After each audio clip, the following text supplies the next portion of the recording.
And welcome everyone to another episode of Sharing with Shellshock. I am your host, ShellshockPrime, and this right here is a new episode of Sharing with Shellshock.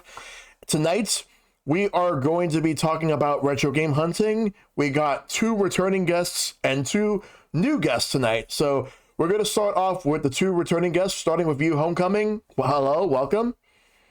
Hello. Good to see you. And it's good to have you back on. Thank you. You're welcome. It's good to be back on. Yep. And Rox, welcome back. Hello. Well, welcome back to the show, and I'm glad to have you back on for this episode. Nice to be here. Yep. Thank you for having me back. Yep. And then we got two new guests tonight. So, ZakPak, welcome to the show.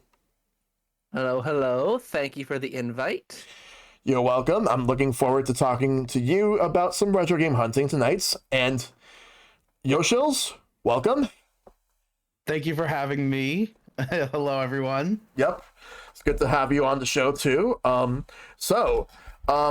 we have a lot to talk about regarding retro game hunting, and we got a lot to talk about. But first, let's talk about, like, everyone in regards to the content, what type of content everyone does. We're going to start off with you, Homecoming. Well, tonight, I'm really excited to talk about retro game hunting because it's something that I enjoy to do. Also, a lot of my content revolves around that, whether it's shorts or TikToks made from inside the retro store or talking about it with friends or even streaming retro games. So I'm very excited because this is something it's one of my. Yep. What about you, Rox? So I run a YouTube channel of my own, but I also do one with Homecoming. And in both cases, we, talk about new and retro games. And I just do retro hunting as a hobby. But yeah, I also have a Twitch channel where I occasionally stream, but that's about it. All right. Sounds good. What about you, ZakPak? Well, I always find this, like, for me, I always like talking about this since I'm a little bit younger. Retro gaming people are like, why are you interested in, like, older games? I've just always kind of found them fascinating, and I've been kind of doing it for 12 years now, on and off nearly, and my channel nowadays isn't much about it, but back when I started it, when I was like 14, I used to go out to all the flea markets and stuff and go retro game hunting, and I just kind of grew up on it. Yep. So it's always just something I've enjoyed. So it's really cool and really exciting to get to talk about it today. Awesome. Glad to hear that. And what about you, Yoshils? Yeah, it's been really a big part of my life. I've been doing it for about like 20 years, and I met a lot of people through it. I have a lot of memories, a lot of nostalgia for it, and I still collect video games today. Mm-hmm. And I even am involved with a couple of like cons, like the Long Island Retro Gaming Group. I help with that con here and there, Mm-hmm. and then also the TCG show now. So retro also card stuff too. So I do a couple of things now with that. Yep. So that's my thing. All right, sounds good. All right, so good to see everybody coming in my chat. And I got like a sub from Retro Gaming Backlog. Thank you for that. And 100 bits from Super Big Kaiju. Thank you.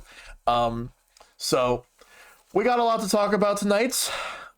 So we're gonna talk about different topics regarding retro game hunting. We're gonna start off as we discuss about when we can recall our earliest memories when we go retro hunting. And Homecoming, we're going to start with you. When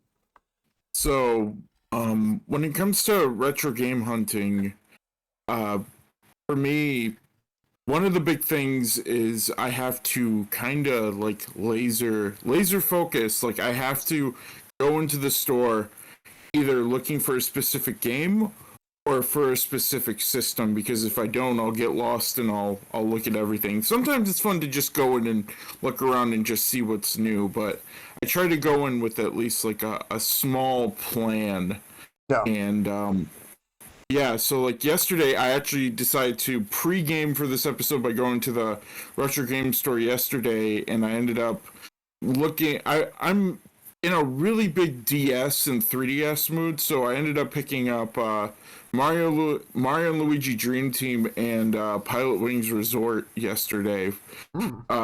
One for 15, which was Dream Team, and Pilot Wings Resort for 5, which I'd say $5 is worth it for a 3DS launch title. Like, so yeah, so that's kind of like I have two of them very close to my house. And the funny thing about my two retro game stores is that they are two sides of a different coin. They are across the street from each other.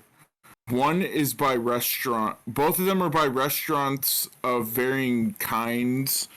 But the funny thing is that one involves board games, and it's got like board games and Magic the Gathering and stuff like that, and then video games are kind of like the bonus to it. Yeah. And then the one across the street, it's all about video games and movies. So it's really fun to have both of them across the street from each other, and like, oh, I'm looking for some Pokemon cards. Well, I'm gonna go the one that's like specifically about cards.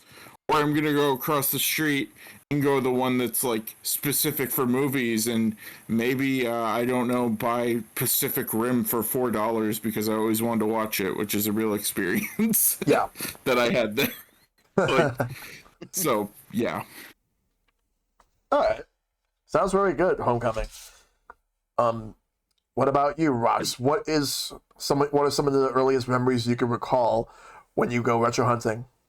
So, something I didn't realize when I was a kid is that apparently I've been retro hunting longer than I originally thought, because it's a hobby I thought that I started while I was like an adult.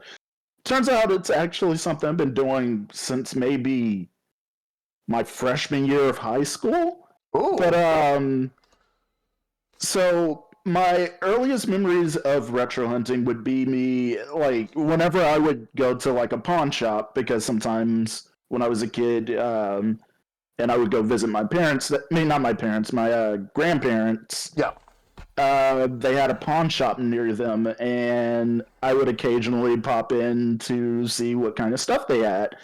And I would immediately go to, like, their game section, which, I mean, it's a pawn shop, it's not that big, but that's usually where, they had the older games and stuff. And I would usually come across some of the most cursed games. Like, I mentioned this on when I was here before, where we talked about, I think we were talking about bad video games or something like that. Yeah. Yeah, and one of them was the Universal Studios game on GameCube. That was one of the games I saw there, and it's just, oh boy. Best game ever But- made. Yeah, best game ever made. But yeah, no, between that and GameStop, back when apparently they started back to selling retro games, but yeah, that's what I used to do. My retro hunting was at GameStop and at pawn shops and stuff. First retro game I ever, like the first store that I ever went to that was actually dedicated to retro games, though. Funny enough, I don't even remember the name of the place or if it's even still there, but I remember going there specifically because I wanted to find Conker's Bad Fur Day, because I couldn't find it anywhere else. I left there with a copy of Banjo-Kazooie instead, and I feel like I made the right choice. You did. Mm-hmm. You did. You did. You definitely did make the right choice. But yeah, that's about it in terms of the earliest memories of retro hunting I have. All right. Those are some pretty good memories. What about you, Zach? Yeah, I always, I mean, ever since I was a kid, I would go to like, flea markets with my parents. That's kind of how we lived life because, like, we were a little on the poorer end. So, like, flea markets and garage sales were like the main way we got like more than just games, like clothes and, everything. But I actually do remember the exact transaction that like got my mind into like wanting to collect games. It was in like 2011 or no, sorry, 2012 and we were at this pawn shop and I saw an NES. Naturally, it was overpriced. My haggling skills weren't the best, aka non-existent.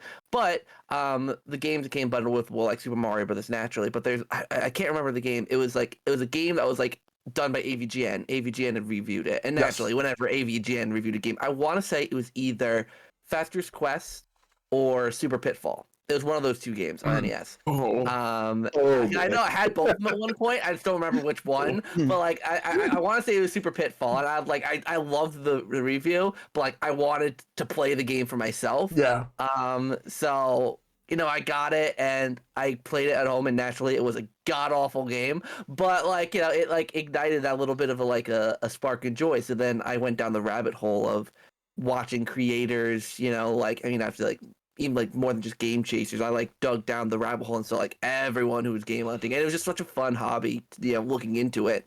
And then, ever since then, I would take whatever allowance I got that week and just immediately go to the flea markets in the city and buy some stuff. And I got some good hauls over the years. And it was just such a fun hobby. Especially as a kid who didn't, I didn't do sports. I wasn't, I didn't have that many hobbies. It was something consistent to keep me out of trouble, and I was just got such enjoyment out of it.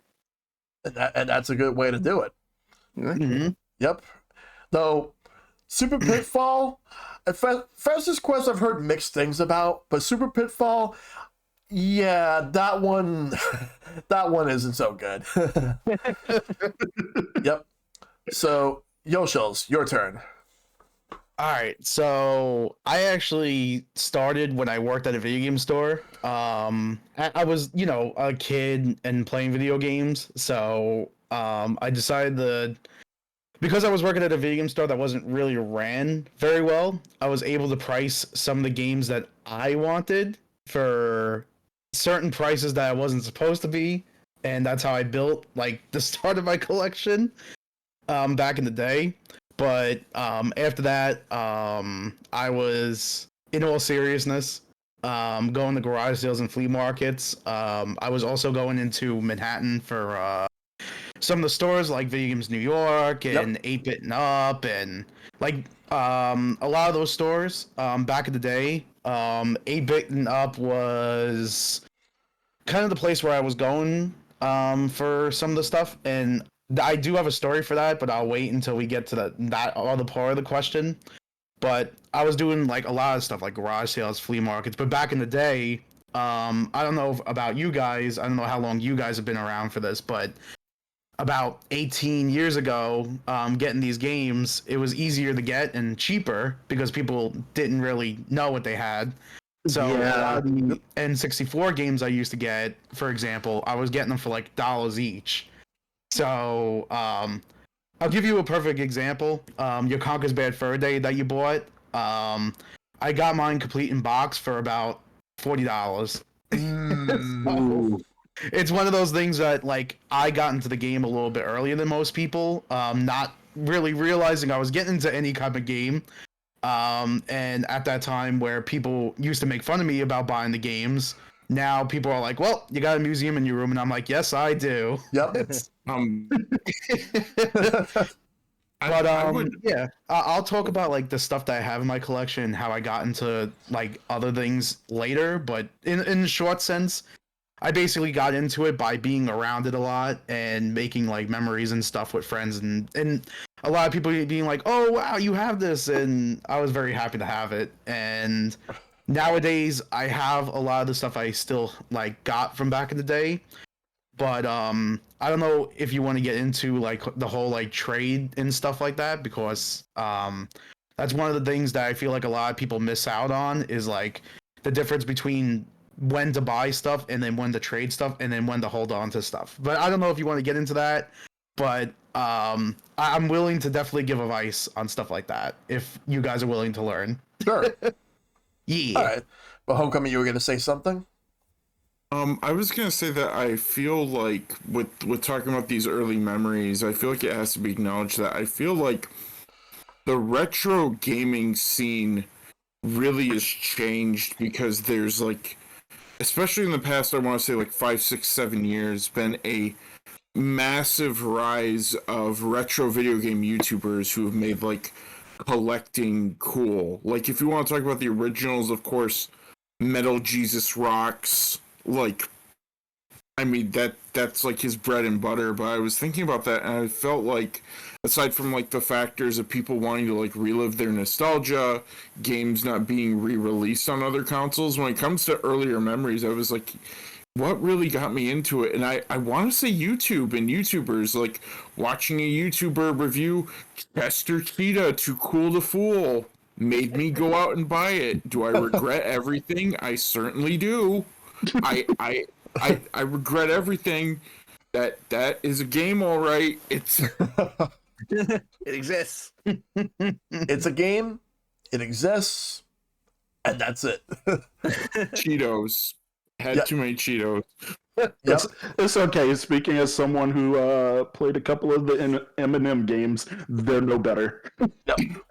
Um, but yeah, so this is how I got into like retro gaming, rather how I remember like my earliest memories, because I remember actually doing retro hunting, but not trying to retro hunt, but we just happened to get some retro games as early back as like 2001 when because for a while, like a good like 99 and 2000, like I was kind of like in a bit of a lull when it comes to gaming, but 2001 was where I started to get back into it. And what I remember was like my brother got a Super Nintendo with a Super Game Boy because we wanted to play Pokemon on the bigger screen. And I decided to just get Super Mario World with it. And then after that, we got another controller because we only had one. So we had to get another one. We got some other games. Like, there was a lot of games we got for cheap. Some games that sadly I don't own anymore, but there are other games that I do own. Like, I used to own Killer Instinct back in the day. I used to play that all the time. I played Street Fighter 2, which I still have. I actually have two versions of Street Fighter 2 on Super Nintendo. That and the Turbo Hyper Fighting.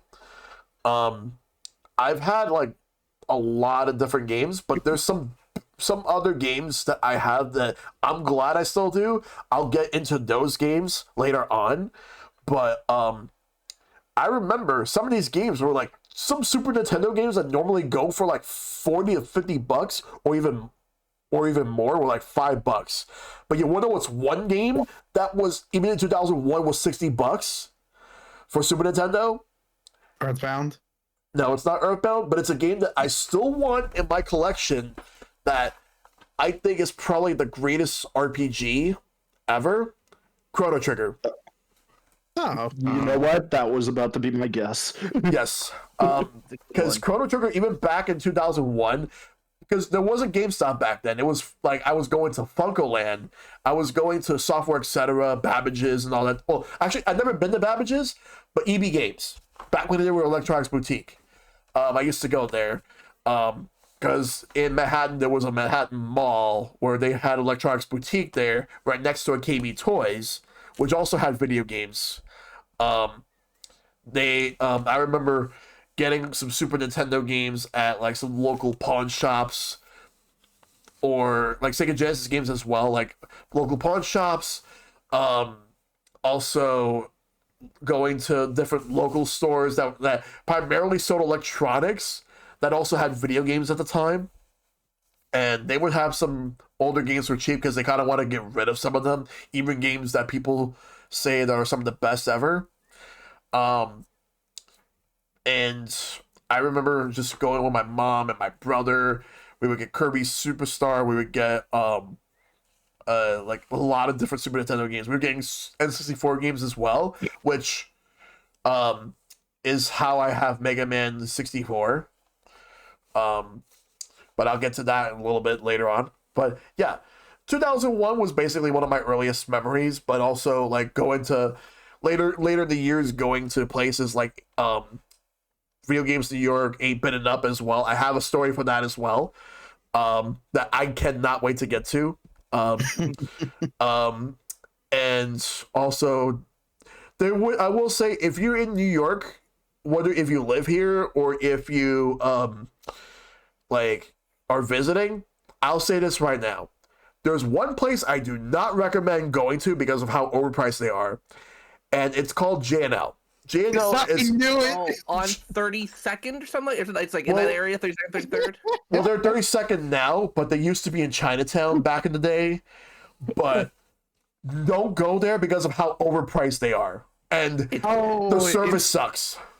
Oh, it's not that bad. It's pretty bad. Well, I saw some.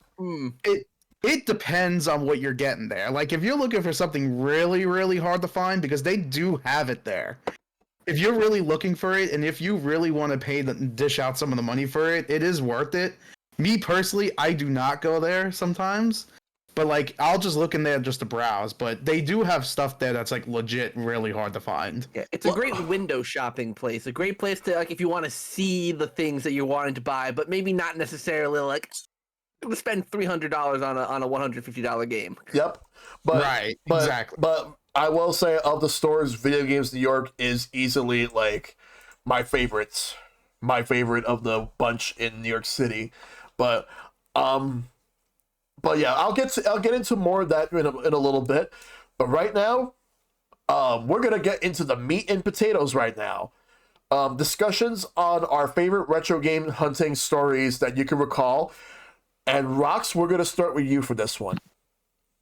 Okay, so funny thing about my retro hunting stories, in terms of my favorite ones, a lot of my favorite retro hunting stories are don't actually involve me retro hunting like itself as much as it is like the night or like the day before. So, like, for example, one of my favorite retro hunting memories is like when we were all in call that one time just watching retro hunting videos. Yes. It's not really a big deal. It's just like, I don't know. Like a lot of my retro hunting, like my favorite retro hunting stuff is just like when we're just talking about retro hunting or like we're watching retro hunting videos or whatever. Another one of my favorites is like from when I was a kid and like before I went retro hunting at a.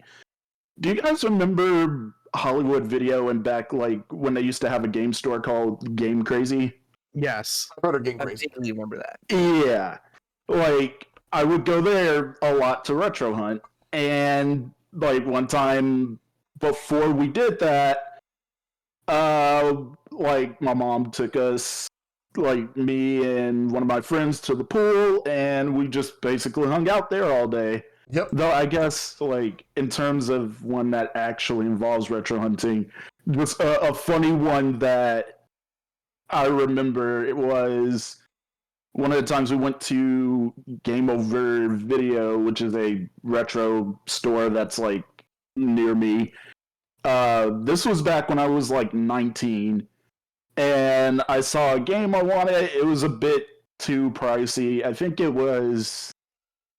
I don't even remember what game it was. It was some GameCube game. And funny thing about it, I didn't know how haggling worked. Even to this day, I still don't feel all that comfortable with haggling. Like, Yeah. if they're willing to take the like a bit of the price off themselves, then fine. But otherwise, I'd rather just pay up front. So my mom ended up haggling for me because I don't understand how haggling works, and she's just like, "Okay, no, I'm not paying this much for this game. Can we get it cheaper?" And like, she actually did manage to get it down to because it was like 100 and something. She managed to talk it down to like $50, and yeah, that's just one of my favorite memories. Just because my mom knows nothing about the retro hunting scene or anything like that, but just because I don't know how haggling works, she's just like, you know what, I'll do it because I'm not paying this one. Yep. Wow. That is amazing. Yeah.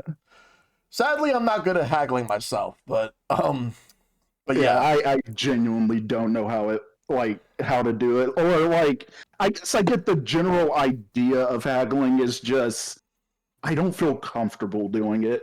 Yeah, that's some good shit right there. Very good. Um, Zach, your turn. What are some of your favorite retro game hunting stories that you can recall?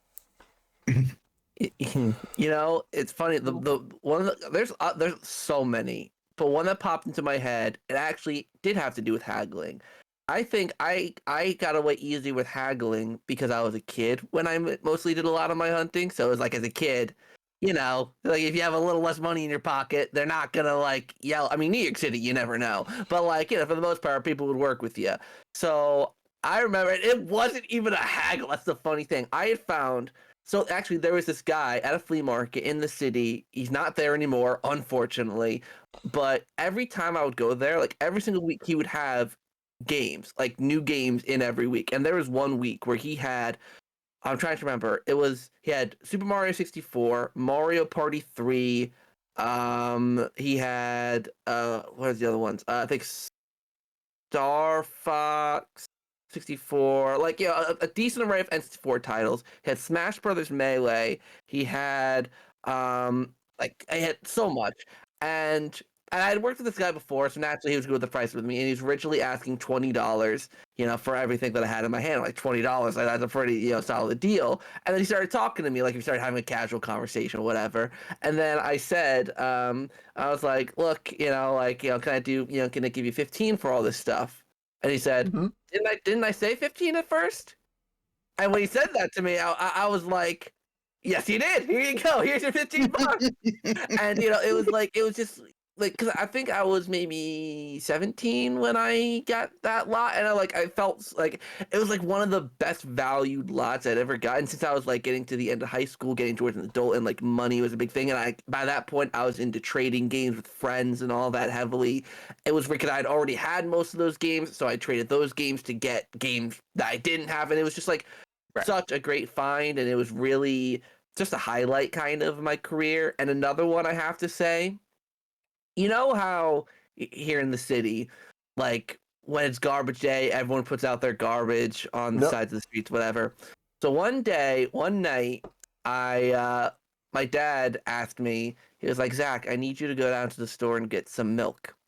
And I was like, all right, it's like 6 o'clock in the evening. So I went down the block and to the corner store, and I was passing by the garbage people left out, and out of one of the garbage bags peeked out Super Mario Sunshine on the GameCube.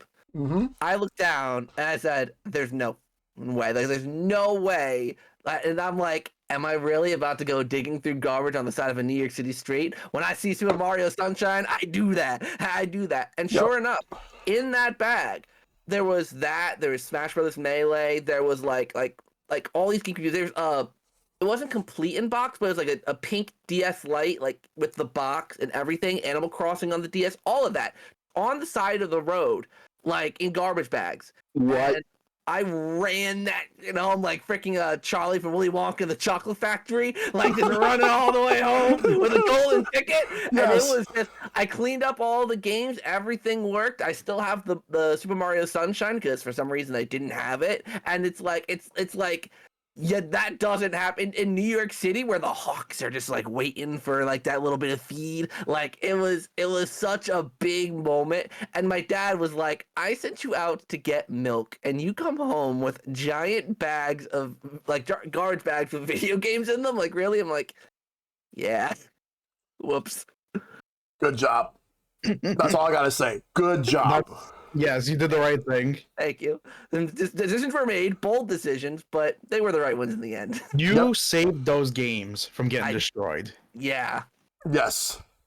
So the fact that you did that, the fact that you managed to pull all that off and actually save those games, you, sir, are a legend for that. Thank you. Thank you. I just want to know who thought it was a good idea to just straight up throw away games instead of just trading them in. I know. Well, I know that in the neighborhood I was living in, it was a lot of like older people. So like I could tell like the collection because I also, even though I got great games, I also got Mary Kate and Ashley Sweet 16 License to Drive. Oh god, yeah. So Oh I'm guessing god. they had a child that had a GameCube, and then when they moved out, they grew up and moved out, and then the old the parents are like, I don't know what to do with these, just toss them. They're old. No, it's okay. You got the perfect cupcake game. Yep. It's a small price to pay considering the fact that you got a lot of other good stuff out of that. Yeah, exactly. Well, you gotta remember also, when was this anyway, if you don't mind me asking? Like, what year? Do you know, like, the year around that was? It would have been between 2014 to 2015 in that. Right. Yes. Okay, yeah, that's during the time where there wasn't really a lot of, like, collecting during that time either. It just started, so I could actually see that happening even if it's not an older couple either. Because at that time, no one was really collecting anything except if it was, like, sports cards, even Pokemon cards was even that, like, crazy back then. Yeah. So, it's Yeah, I'm sorry, go ahead. I was gonna say that was back when you could get like Skies of Arcadia for like $40 Right. at the most expensive. Yeah. Yeah. So it's one of those things where it's like, that was during the time that I was still going to garage sales and finding games for like dumb cheap. So anyway, enough about me. Yep. Yeah, that's all I got, I think. I mean, there's other stories, but I think those are the two highlights of my time collecting. And those are some great stories. Like the fact that you managed to get all of those GameCube games. Oh man, like Yeah. I don't know, like that's Smash amazing. Brothers Melee, I still have, because I think I had like 2 copies of Smash Brothers Melee at the time, and that one was the best condition copy, so I kept it. Nice, very good. All right, Yoshils, your turn. Okay. So, my best story and my best find. So I was in Manhattan. I was with my friend. His name is Pyro Fox. He actually is on my stream here and there. Like we play Fortnite and stuff. So what happened was we went to the city. We were going game hunting. We went to our usual stores or whatever. And then we decided to go to 8-Bit and Up. This is the time when they used to have the second floor when they first opened. So they were still setting up a lot of the stuff when we went up there, but we were looking around because, at this time I was still looking for some N64 games here and there, but I didn't really know what I was looking for because this was when I was still a little bit green. This had to be around like, I'm trying to remember, I think it was like 2012, maybe even like 2011 when 8-Bit and Up came out. And what happened was we go up there, the manager was there, the tall white guy, the older guy now. Yeah. And so I'm looking through the N64 games because it's my favorite system. And I saw, I'm a big Clay Fighter 63 and 1/3 fan. I do think it's actually a good game. Mm-hmm. And I saw another version of the game. So I picked it up and I'm looking at it and I thought it was fake. So I asked the guys, excuse me, how much is this game? He's like, I think it's $20, he goes. So I said, oh, $20 for a fake Clay Fighter 63, Clay Fighter game? Sure, why not? So I said, this is $20? He goes, yeah. I said, you sure? He goes, yeah, do you want it or not? You know how he is. He gets he's still like that. He gets angry all the time. Yep. So I was like, all right, I'll buy it. So I gave him the $20. I came home. I put it in the system and it works. But oddly enough, it had a different entrance and it had its own theme song. It was Clay Fighter Sculpture Cut. So I'm looking at the game and I didn't know what it was. So I looked it up online and I found out not only is it real, it is also around $100 at this time. So later, whatever, I decided to open it up because I found out you could get tools for it, and I opened it up and made sure. So the card is real. And now that we're talking right now I have it in my glass case, and it's worth about $1,000. So I paid $20 for Clay Fighter Sculpture Cut. So that is one of my best finds I ever had. So my other story is that one of my friends used to work at Nintendo World.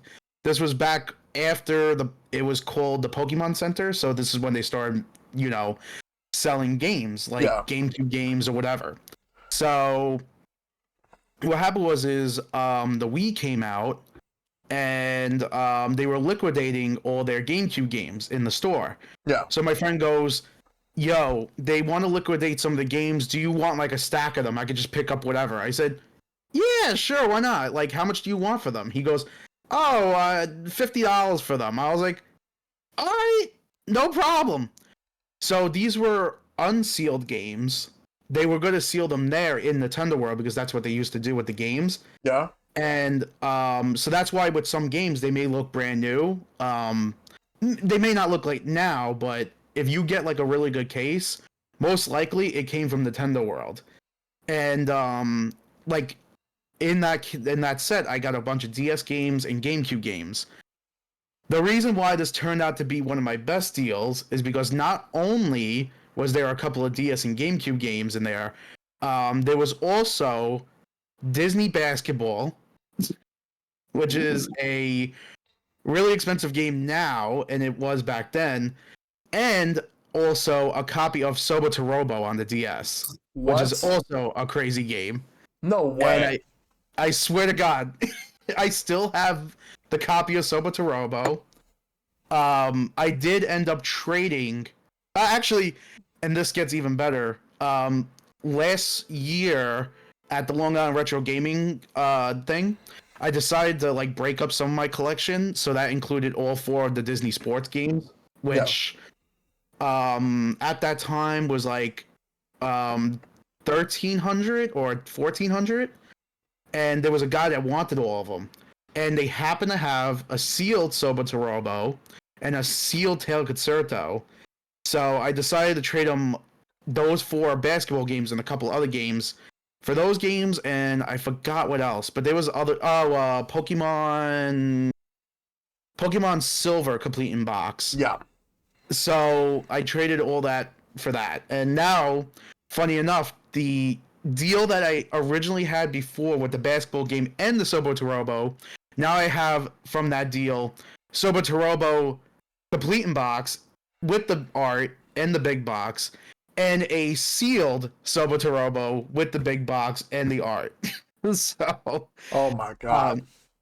So that does happen. It's one of those things where it's like you don't really expect it to happen because that was like 10 years ago when I got all this.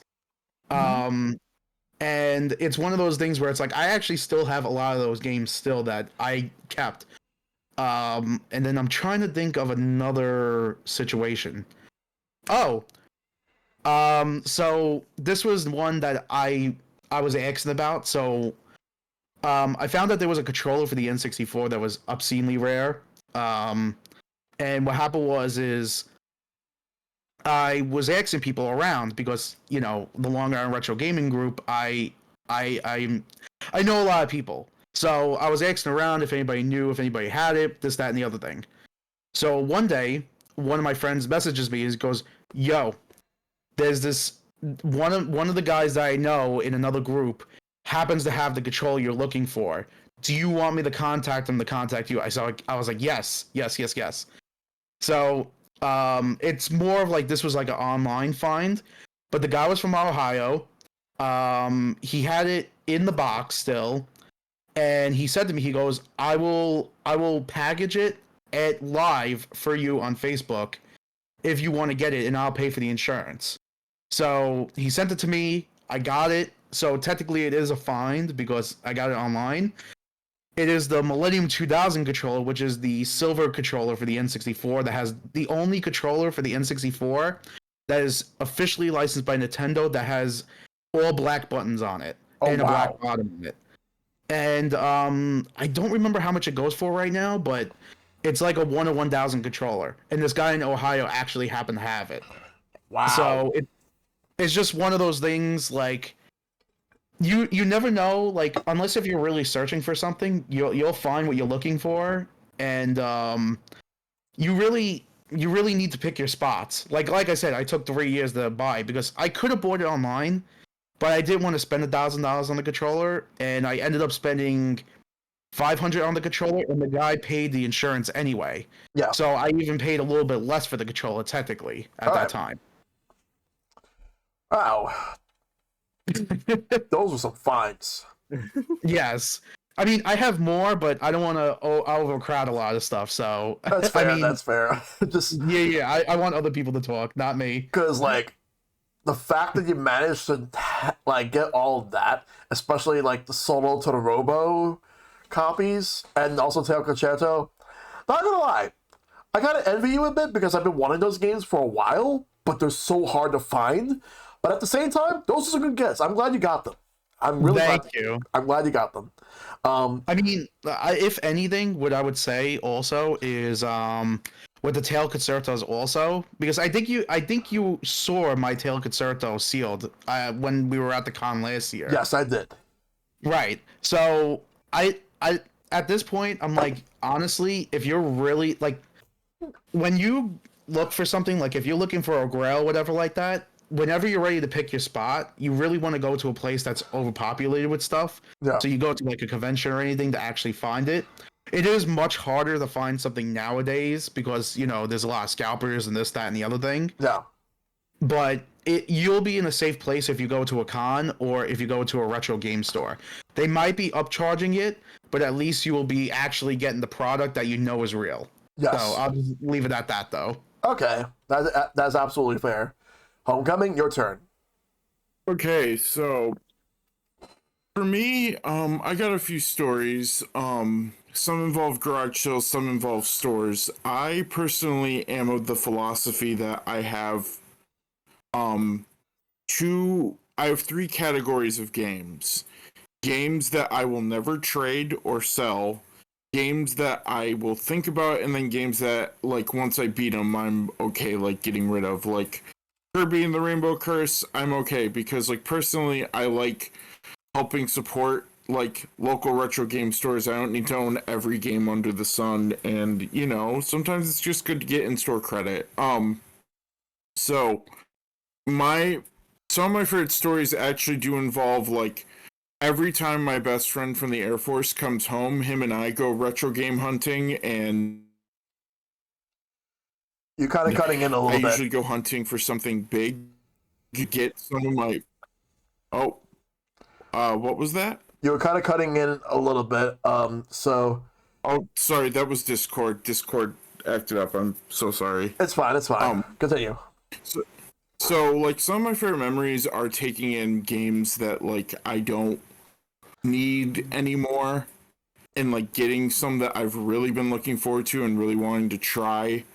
Some of my favorite memories involve going with my best friend from the Air Force. Whenever he's home, him and I go retro game hunting at least once, and you know, going with him to the stores that we know, or maybe even trying new ones and finding things. And it's always really fun and really exciting to do that with him. So one of my favorite stories actually involves a yard sale, and it only cost me $40. This person was selling there's like just a bunch of 3DS games for like $4 or $5 a piece, and we're talking about like Yoshi and Poochie Woolly World, all of this. But then they had 3DSs, and they were selling 3DSs for like $10 a piece, and I was like, hey, why don't you like try taking these to a retro game store? And they're like, I don't want to do that. So I bought 2 3DSs off of them, and then they gave me a third one for free. So I got 3 of those. So I got this big stack of 3DS games and 3 3DSs for $40.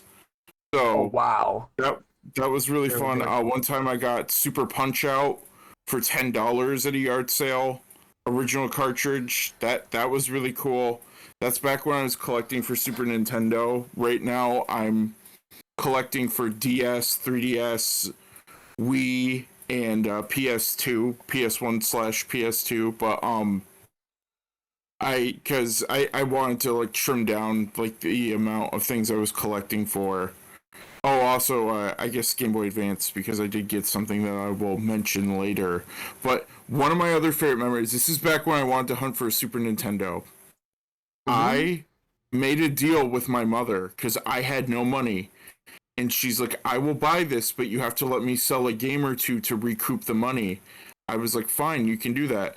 I bought a Super Nintendo for $100. It came with Mario All-Stars, Mario World, Star Fox, Mario Kart, all 3 Donkey Kong Country games, Chrono Trigger, Earthbound, Mario RPG, all of these for $100. And the deal was that if I could have that and all of those games, she would sell Earthbound, which if it was console and all those games and no Earthbound, I could live with that. I could live with that. So yeah, so that was like that was off of like a yard sale thing. So she ended up, because the Earthbound cartridge had the sticker like torn and had writing on it. Yeah. We didn't get the most from it from the retro game store, but it was still like, that was one of the best finds. That one and the 3DSs at the yard sale, which I didn't have any of those 3DSs or 3DS games anymore. I have my 3DS. It still runs well. I want to get a 3DS XL at some point. Like, I really want the Galaxy one or the Pikachu one. But I sold those 3DSs and all those games, and that's how Continue. I was for, because all the games for the PS4 transfer. So like, why not? So that's how I did that. But yeah, those are some of my best memories, just taking in games that like I'm not there is certain games that I will not take in, like my physical indie games, my Tatsunoko versus Capcom, my Project Cross Zone 2, Chrono Trigger DS, Mega Man Star Force 3. One time I was in a store and I got Spirit Tracks complete with everything, and it was $75, and I brought in enough trade-ins. I brought in like $80 worth of trade-ins, and that was the one thing I was gonna get. And they're like, "Oh, we messed up," and I was like, "What?" And they're like, "Yeah, we marked it too high."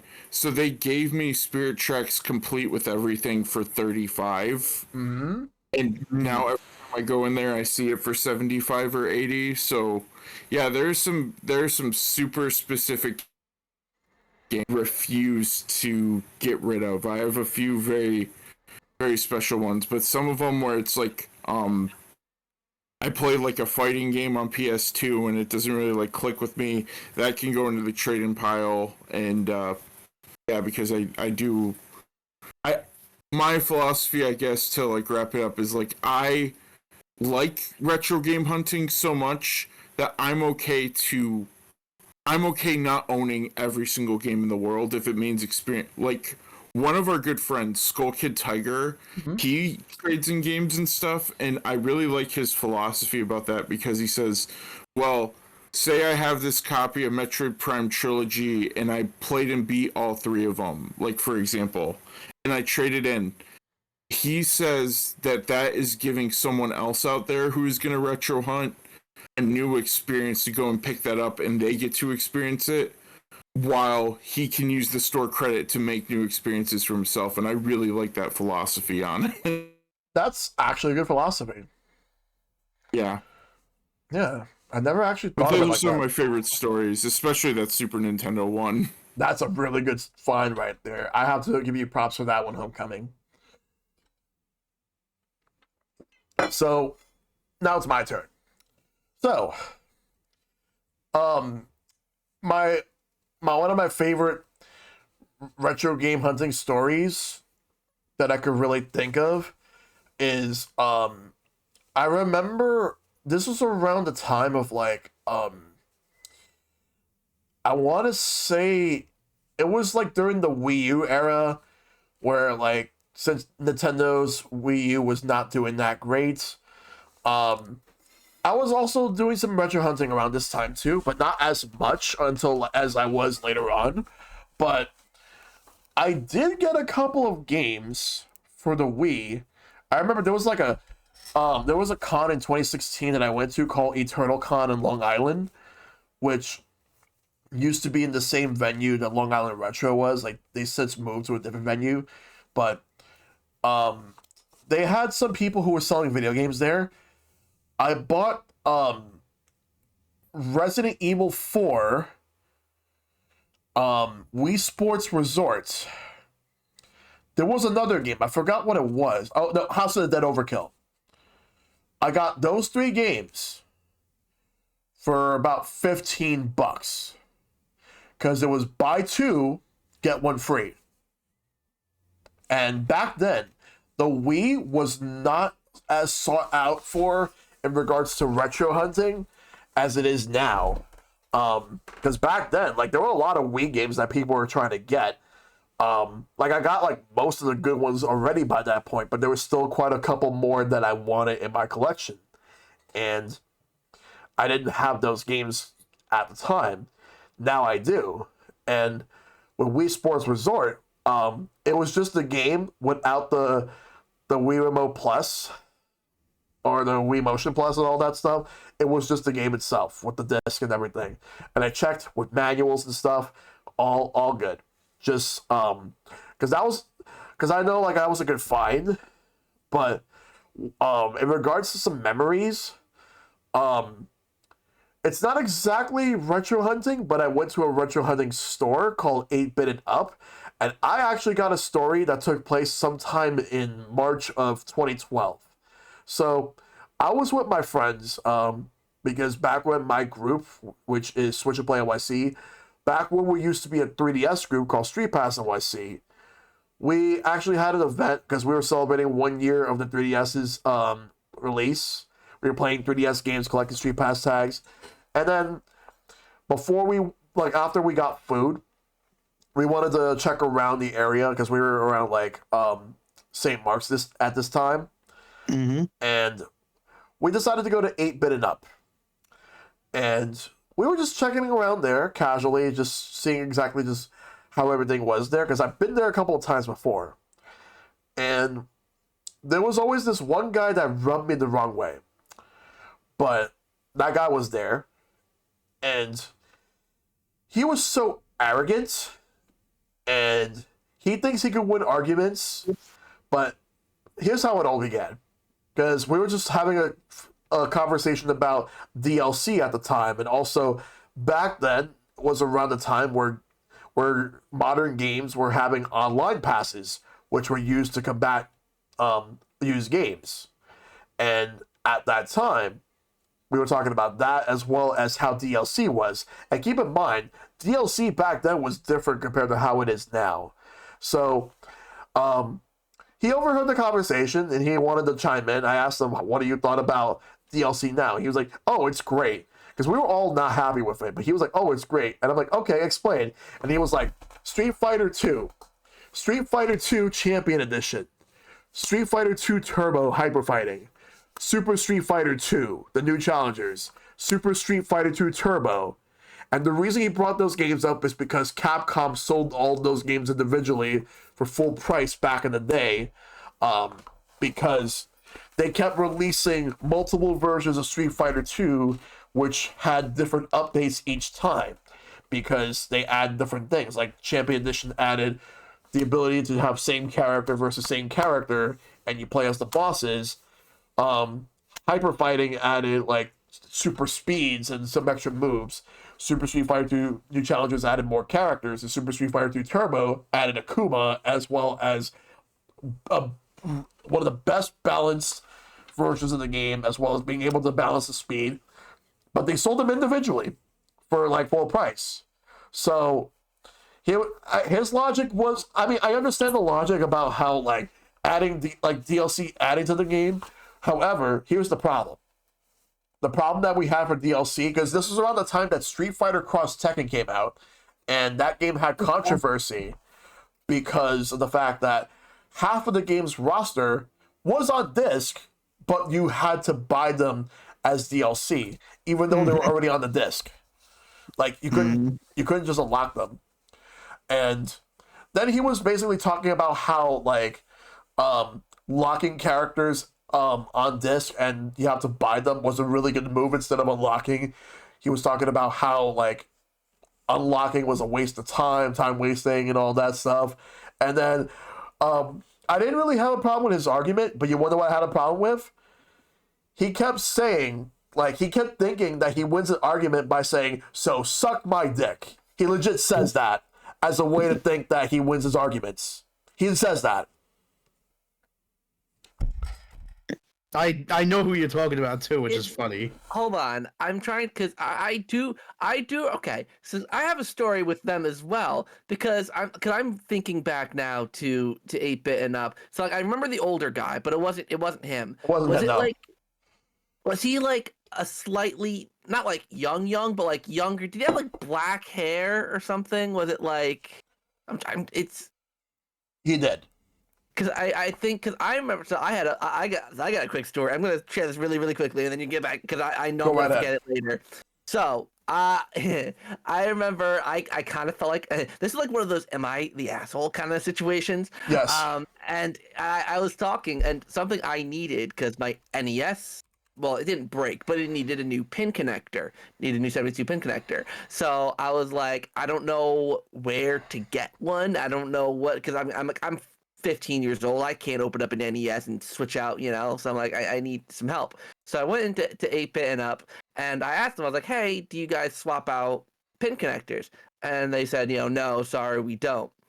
And I literally was like, okay. I turned to the person that took me. I was like, okay, we can go and check Video Games New York. He overheard that and got pissed. He was like, you shouldn't talk about our competition when you're in here right next to me. And I'm like 15 years old. I'm like, but you just said you don't do it. So I'm just saying I'm going to someone that might. What do you want from me? And he did it just because he didn't want us going to Video Games New York. And it was the funniest thing in the world. Wow. So he basically didn't want to do it, but just saying they don't do it. And he only did it because he does not want you to go to the competition. All right. That does not surprise me whatsoever. Doesn't surprise I know me. who it is too, which is the hilarious part about this. Yeah, like I don't even know his name or anything, but not that I'm gonna say anything, but I will say, yeah, I don't like going there because of him. I know that they moved, but I haven't been to the new location. It's not great. It's mid. No. Yeah.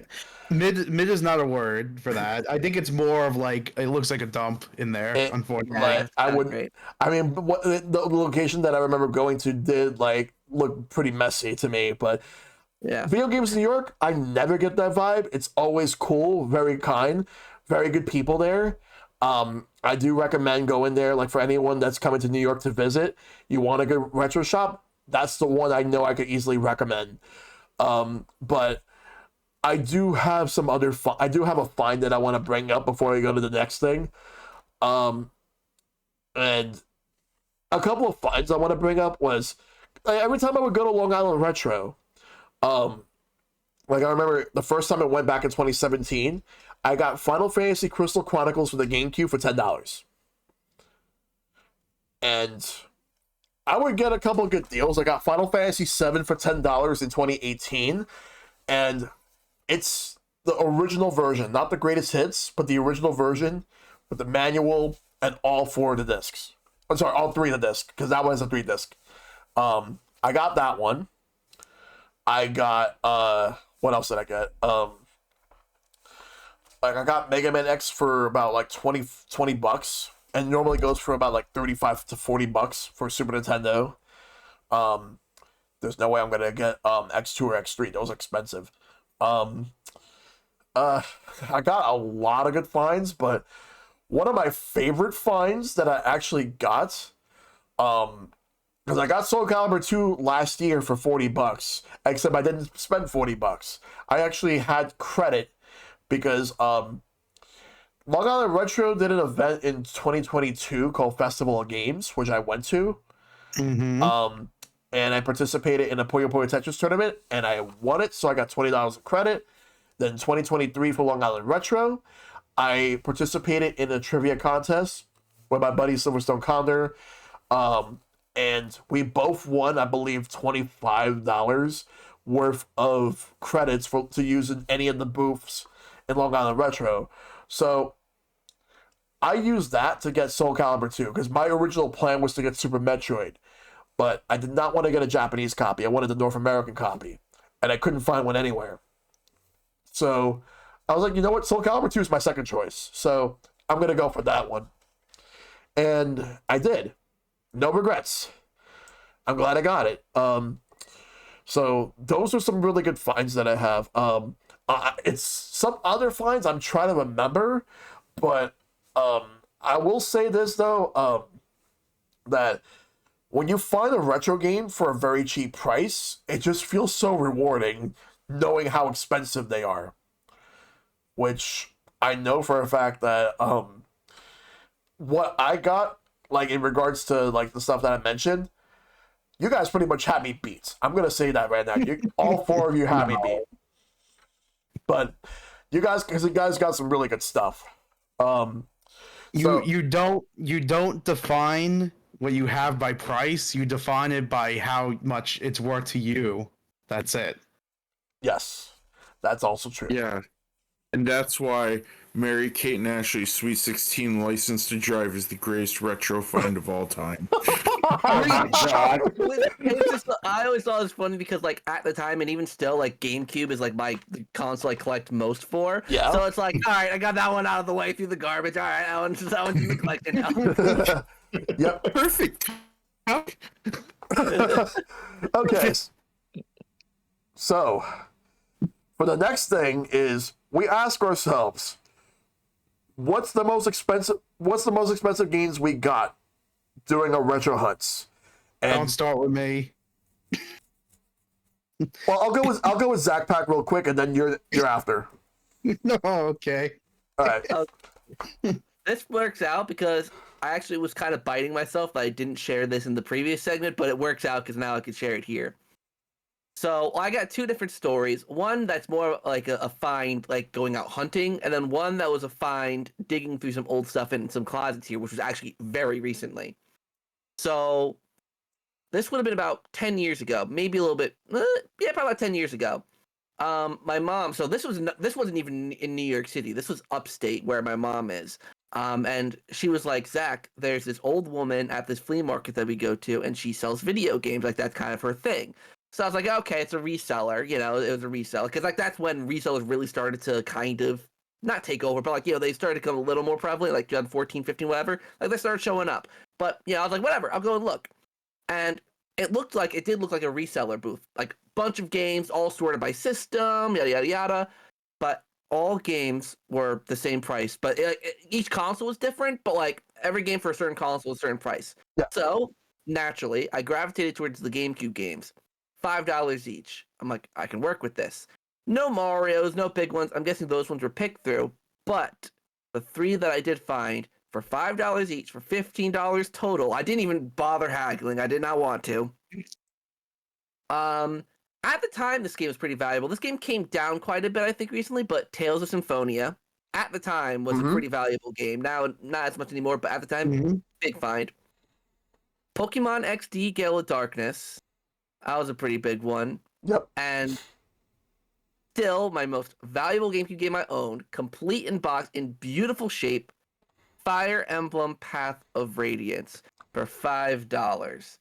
I didn't even know the value of the game. That's the funny thing is I didn't even know, like now it's like a $300 game, whatever. I did not know that. I'm like, oh, Fire Emblem, that's a big Nintendo title. Did not even realize until I got home, like, oh my god, that's actually a pretty spending game. And yeah, $5, and it was just the sweetest old lady too. You know, she was like, "Oh hi, you look sweet." I'm like, "Thank you," and it was such a fun transaction, and it was really nice, and that became my holy grail of my GameCube collection. Nice. And then recently, so my living situation is really, really weird, but basically I have a stepsister who's a little older than me. She's about 10 years older than me. So the era of gaming she grew up on was more so Super Nintendo and like some N64, whereas I was like late N64 and GameCube, whatever.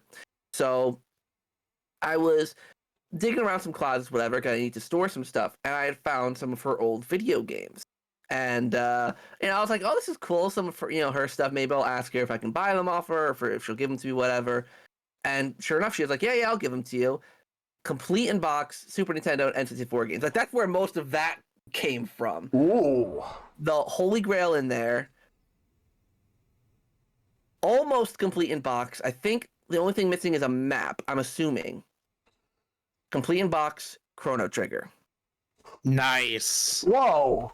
And she just gave it to me. She was like, I have no use for these games anymore. It's all yours. So I feel like there's a map in there. I feel like there would be a map in there. If there is, that's the only thing missing. But yeah, that's to me. I was just like, like it was like I'm not even a big Super Nintendo collector, but even I'm like, yeah, that's a good one to keep. Yep. So yeah, those are my best, most valuable finds, I think. Oh, and once I actually also found I don't know the value of this game, but I remember at the time, like I'd texted my friend Jared at the time, and because he was big into collecting Sega CD at that point, and I had found at a flea market for $3 a game called Robo Aleste. I don't know if it's still valuable, but I remember it was valuable back in the day. And I was like, I mean, it's Sega CD. It's the only Sega CD game I ever had. So yeah, that's mine. All right. Oh my God, Chrono Trigger! I can't believe that. Yoshils. Okay. What is the most valuable things in my collection? Where do I start? So like I mentioned some of them before, which was the Sobotorobos sealed. Yeah. The Tail Concerto sealed. And then the Clayfire Sculpture Cut. So those were the ones from the stories. Yes. I did end up at one point, this was a grail for me because I'm a Yoshi. I did end up getting the Yoshi's Story International version, which is the not for resale that was used at E3. It's technically a demo cart of Yoshi's Story, but all it really is that it's the Japanese version with a sticker that's on the front of the cover, and you can literally see the Japanese back of like the other sticker on top of it. Yeah. It is. I don't know if you want to talk about pricing or anything like that, but like it is up there. Sure. That's why it's like it's rare also because it was used at E3. I think it goes for like 1,700 now. It's one of those games. Yeah. The other one that I also have is Donkey Kong 64. But this is the gray cart version, which was also a demo cart, which was used at E3. Yeah. So this is the one that has at the start, there's no DK wrap. The intro is literally just a black screen with the Donkey Kong 64 logo, and then it just goes into a boss battle with different voice acting. It's actually pretty cool. Like it actually does work also. Like all these games actually work on actual legit like hardware. So it's actually cool to actually like put it in the card, like in the console, and then just play it. And then literally at the end, it'll be like, "Thank you for playing. I hope you buy the game." And I'm like, "Oh yeah, no problem. I'll buy the game." 20 plus years later. I do have a complete in-box Chrono Trigger. I also have the Torok Gray cart variant, which is the one that fixes the two-player mode to win the campaign mode. If people don't know this, the original Torok Rage Wars, the one that's like the normal one, if you play two-player mode and you try to complete the campaign, you cannot. It will glitch and it will break the game. So the Gray cart variant is like a version 2.0 that fixes that. There's not many of them out there. You had to send your original cart to Nintendo for them to send this version back, which is why there's not a lot of them around. Yeah. I used to have a full N64 collection, so I still have my Super Bowling, Worms Armageddon, a couple of games like that. I still have all those. I got since Zach, you are a GameCube guy, I do have Gotcha Force complete in box. Oh, Good. And what else do I have from that? I have I have a demo card of demo card. I have a demo CD of Sonic Adventure on Dreamcast. It was only in Hollywood Video. Basically, it has like different sounds and stuff like that in the game. I I played it once. It was a long time ago, but I don't remember what was different in it. But I know there's videos about it too. I have a complete in box Snowboarding Kids too. Earthbound. I have a bunch of not for resale, which is old Toys R Us cartridges that used to be in the kiosk and they were supposed to be sent back to Nintendo, which no. And then after that is like anything from like 300 and down that I have. System wise, I have almost every Nintendo 64. From all the Toys R Us colored ones, 2 Pikachu ones, the gold Toys R Us one, and the original Nintendo 64 one. So I have all their systems and the controllers. I also have the IQ. The IQ is a Chinese Nintendo 64. It is a controller that used to have a jumper pack on the bottom of it. And what you would do is take the jumper packer out, put it into a machine, download a new game into it because they would have to delete the older game because they wanted to control what games were on it. You put it back in the controller, and then that's the game we'll play. Mine actually has Dr. Mario 64 in it, so I actually was able to actually play it, which is actually really cool. Yeah. And what else do I have? I do also collect player's guides. So I have Super Mario RPG, the player's guide, Final Fantasy 3, the player's guide, Paper Mario 1000 Year Door, and original Paper Mario, and like some older, like, I got like, as you can tell, I have too much stuff. Yep. I've been, like I said, I've been in this for like 20 plus years, so it's like one of those things where it's like, it kind of gets to the point where it just kind of falls onto your lap, where it's like, oh, I'm looking for this. Oh, they have it. All right, I got it. And I mean, don't get me wrong, I've spent money on this stuff, but a lot of it was also through trade. Whether it be good or bad trade, that depends. Because a lot of the market has changed nowadays. Like for example, the Sonic Adventure Limited Edition. I think I got that for like 200 at the time, basically. Now it's like I'm looking at my phone, like to look at prices. It's like $440 now. My friend actually found Gacha Force at Puerto Rico. Funny enough, Puerto Rico actually does have English games there that actually are like from like their GameStop. They still sell GameCube games there. Yeah. So he found Gacha Force for like $50 at the time. So it's one of those things. It just happens. But the Donkey Kong 64, I remember I only paid like 300 for at the time. I know it's a lot more now, but that's what I paid for it at the time. Because a lot of people weren't really collecting not for resales or any of the demo cards or anything back then. Even when collecting started becoming big in like 2016 and 17, those were kind of niche things that a lot of people wouldn't really look for. But because I liked my niche things, I collected it. Like, I have like things. This is what I'm talking about before now when it comes to like rare like games that you think is good to yourself, even though it may not be expensive. Like, I like Disney Golf, and I have Disney Golf English and then Disney Golf Japanese, for example. Like, Yeah. it's funny because I think it's a good game. I know a lot of people don't know about it, and it actually is like a legit golf game, and it does have like Disney characters. But on the flip side, because I'm a Disney fan, I like the game. It's called Disney's Magical Racing Tour. I don't know if anybody's ever heard of it. Yeah. But I've heard of it. there's a Dreamcast version, and I believe there's a PlayStation version.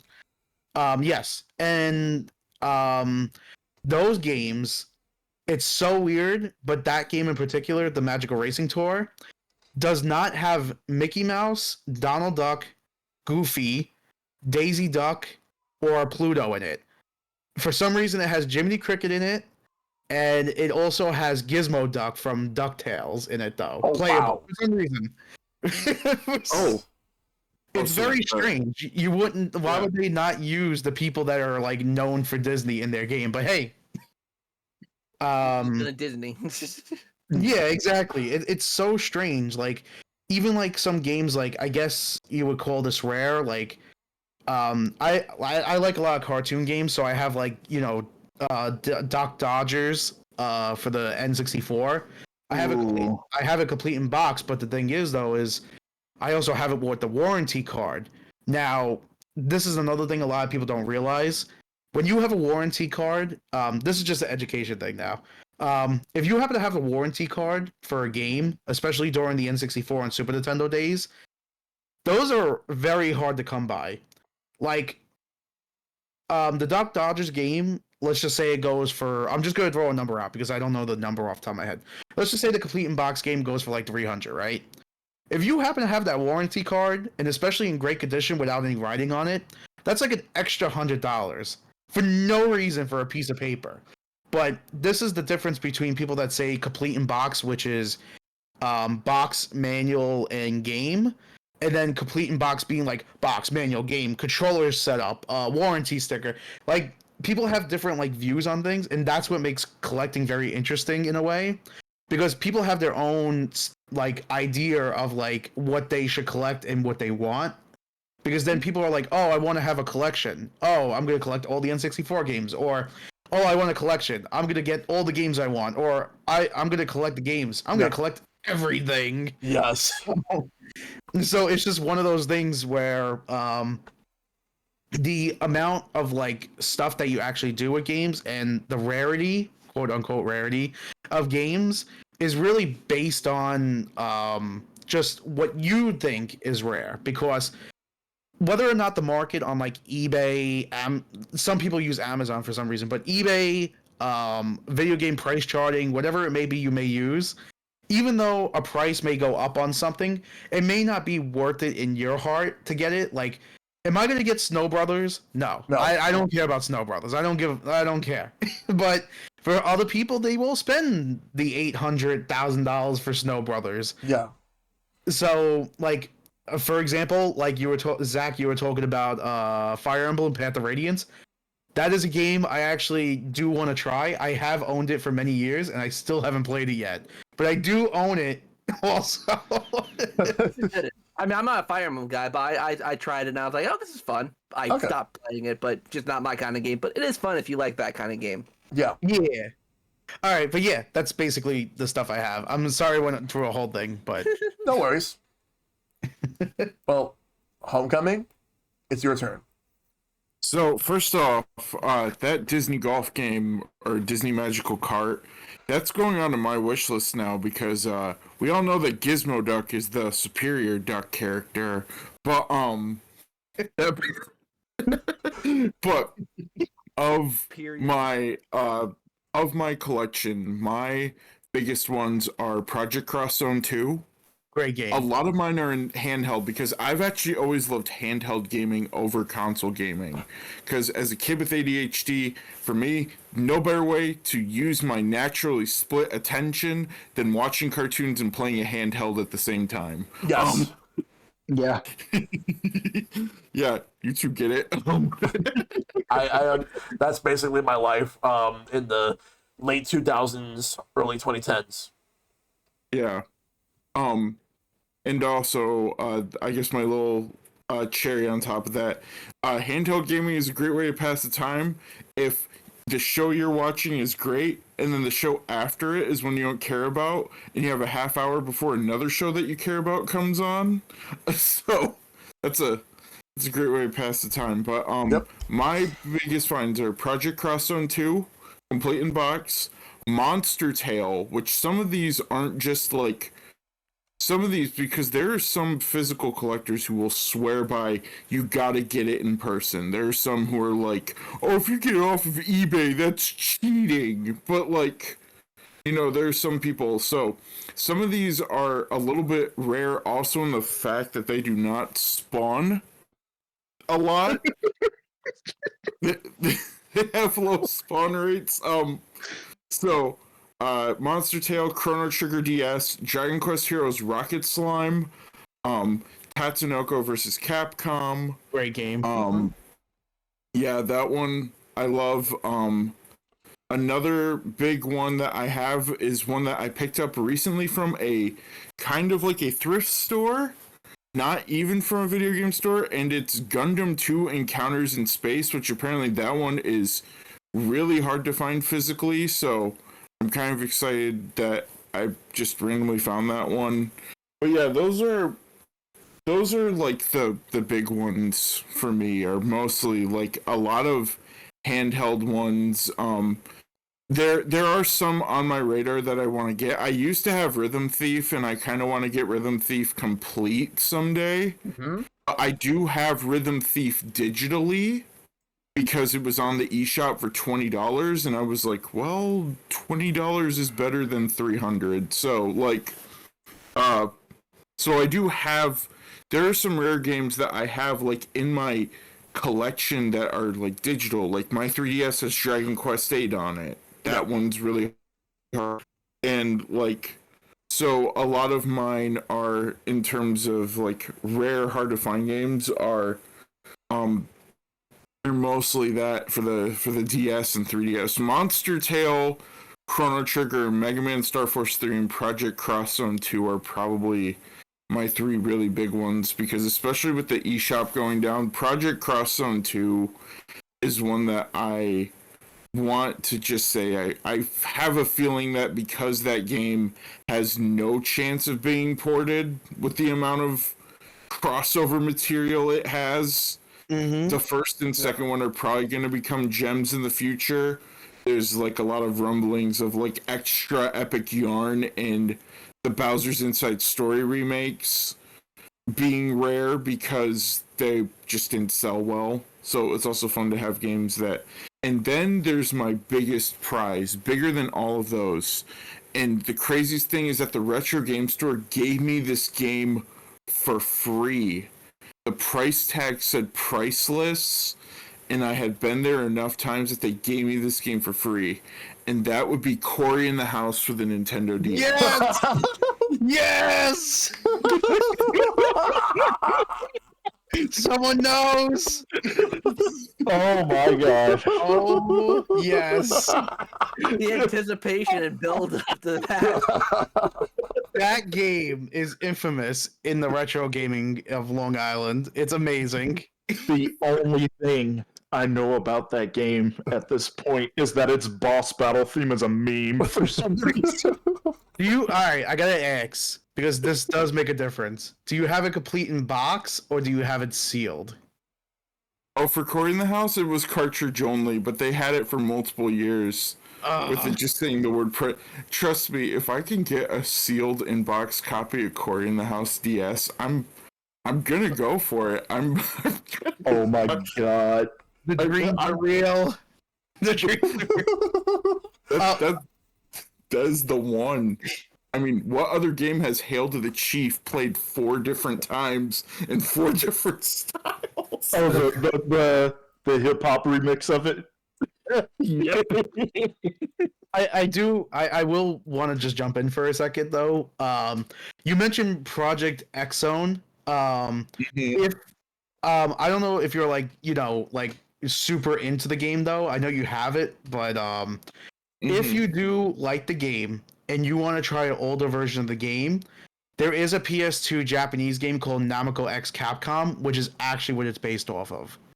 That was the previous version of it before Project X Zone came out. Yes. It's interesting. So, Yep. I'm sorry. Go ahead. Oh no, all I said was that's interesting. Yep. So, if you want to play an older version that has different characters, especially ones they don't use anymore, like Capcom and Namco, get that.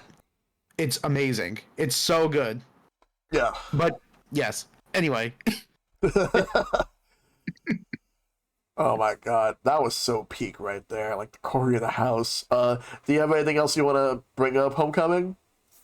No, I think I kind of, yeah, I have about those. Those are the ones that like really come to mind. I guess like another one I'll say really quickly. Some of these are super rare just because they're digital exclusive, but also the fact that my 3DS has Rhythm Heaven Mega Mix because that never got a physical version Yeah. here in Yeah. America. So like that my 3DS having that and Rhythm Thief and Dragon Quest VIII, I would say are three pretty decently good They're really good finds, yes. Rox? finds on it. So, in my case, one of so I was a stupid kid. A lot of the games that would be considered rare and expensive nowadays, I used to have, but I traded them in because I'm an idiot.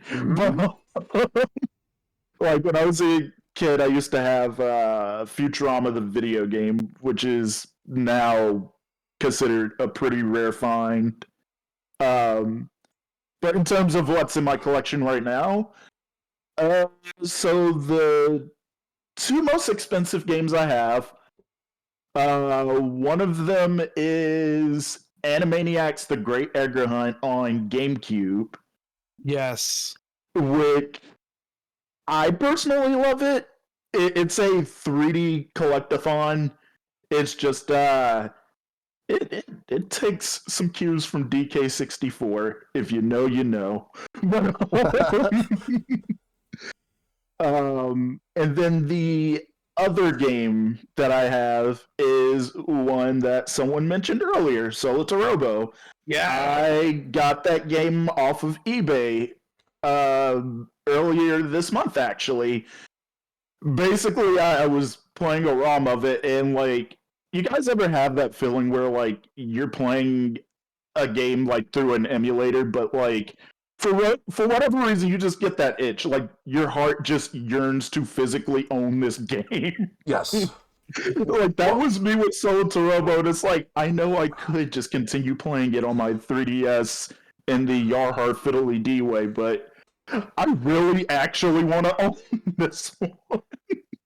So I ordered it. I actually ordered two of them because the first copy I ordered ended up getting lost in the mail.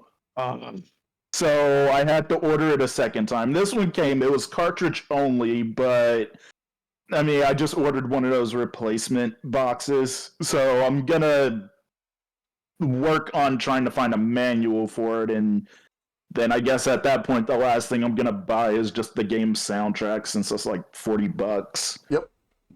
But yeah, those are my two big retro finds. Well, those are my two most expensive games that are currently in my collection. Yep. Animaniacs: A Great Edgar Hunt and Solitarobo. All right. I'm kind of disappointed in the call right now. Nobody said sneakers for Xbox, the Toys R Us exclusive. Let's See, hold on. Here's I the- have that. Here's the thing, Homecoming. I would have gotten it if you had told me about it last year when I still had an Xbox. Listen. This is some like newer nonsense I'm hearing right now. I'm from the olden days where people thought like having Hagani was the meme because they were like, "Oh man, just get Hagani. It's really cheap." And then you look it up and it's like 600. It's like, yeah, okay. Yep. Wait, is Sneakers actually a valuable game? Because I had that when I was a kid. Hang on, let me see. I think it's somewhere in the middle. I thought I still had it, but I guess I don't. But I remember having it as a kid. You know, I'll get Flintstones Dinosaur Peak. I'll just It's- remortgage my house. It's Sneakers? fine. It's Yeah. $9. It's just $9 complete and box. Yeah, add a few zeros to the end of that. Yeah. All right.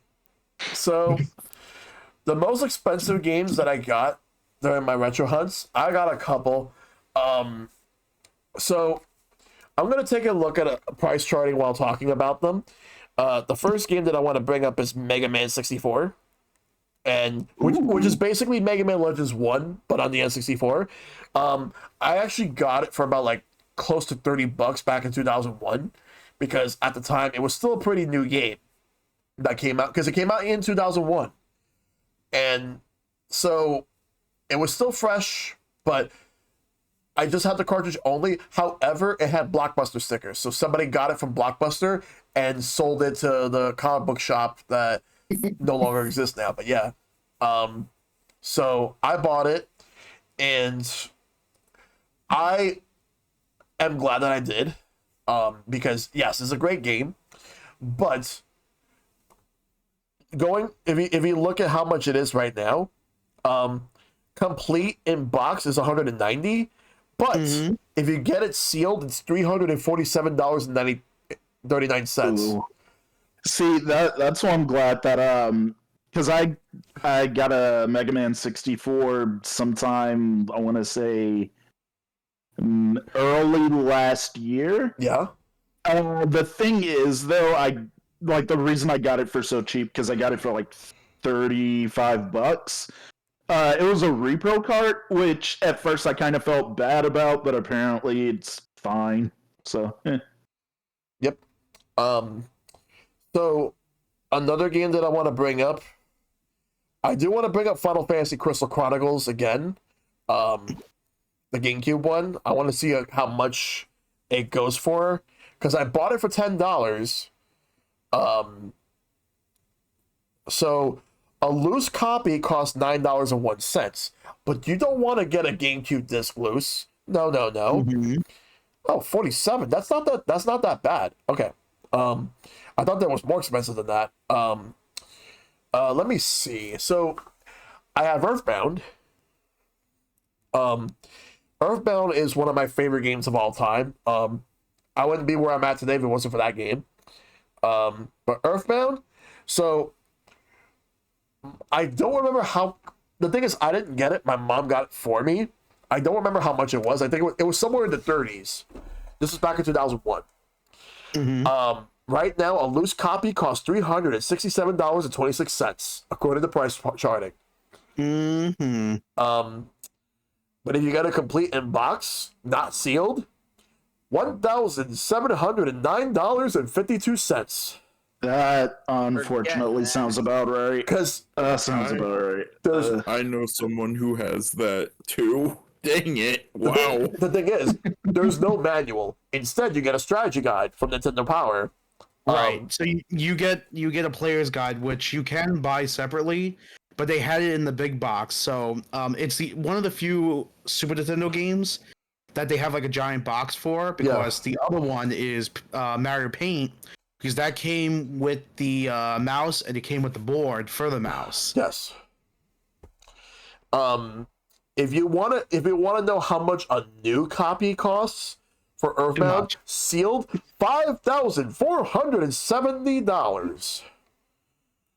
The box, by the way, about the box itself, with no game, no manual, $717 for the box. That's how much. A piece of cardboard. That's almost as bad as Nintendo selling Labo for $60. Little cardboard. Yeah. Let's see. Let me see how much is the original version of Super Mario RPG, because I have that too. Good game. I could tell you right now. Yep. So that is.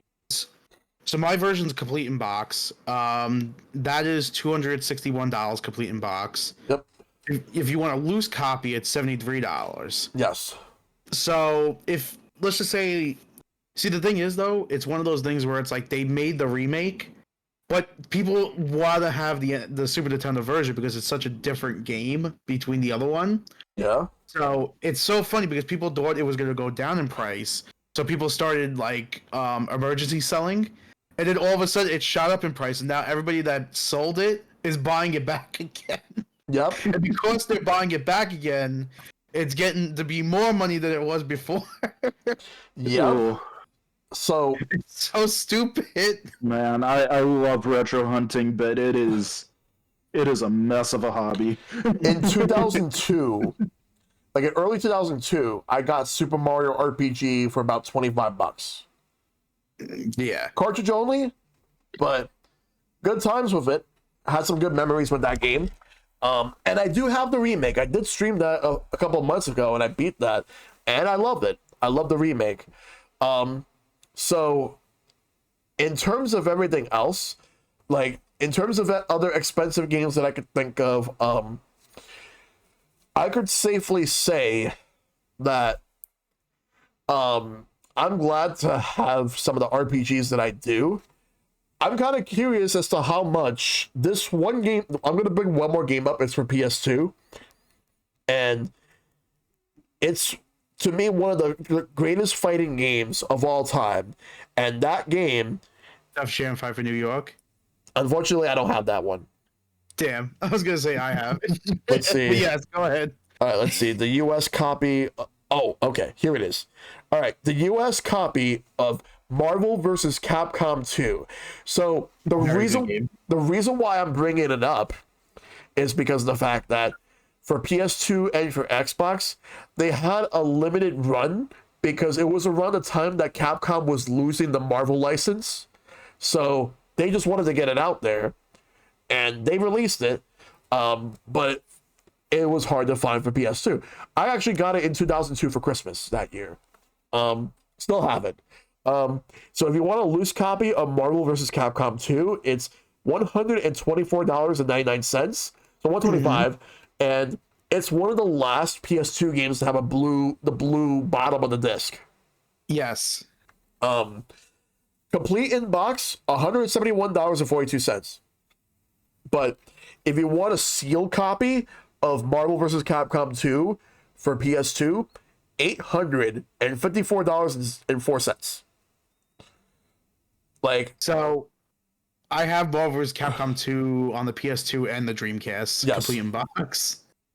So those games are great, though. I mean, the thing is, I used to play with my friends all the time, which is why I actually happen to have them. yep, If you want more arcadey experience, you always go with the Dreamcast games. Like, for example, there's a JoJo's Bizarre Adventure Dreamcast game, and there's one for the PS1. It's Yep. the same game, but the difference is that the Dreamcast one is more of the arcade edition, and the PlayStation 1 version has no blood and has a storyline. So it depends on what version you want more. But I know that game is expensive too. But that, I think, is a really good fighting game also. yep, A lot of Dreamcast games are like really arcadey. Virtual On, Marvel vs. Capcom 1 and 2, JoJo, Zombies Revenge, which is a great game too. yep, House of the Dead 2 was originally on Dreamcast when they ported it.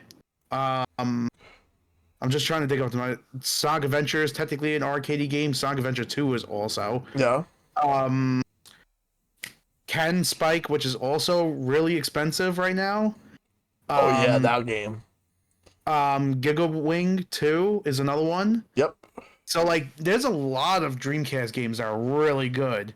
If you want to collect a series of games that are expensive and actually do, like, in my opinion, hold the value of like how much the game is to, like, you know, as good as it is, Dreamcast is not a bad one to pick, because even like Ill Bleed's on there, and there's some crazy games on there that are actually really good. Blue Stinger is on there. yeah, Power Stone. Power Stone 1 and 2. I can't believe I forgot those. yeah,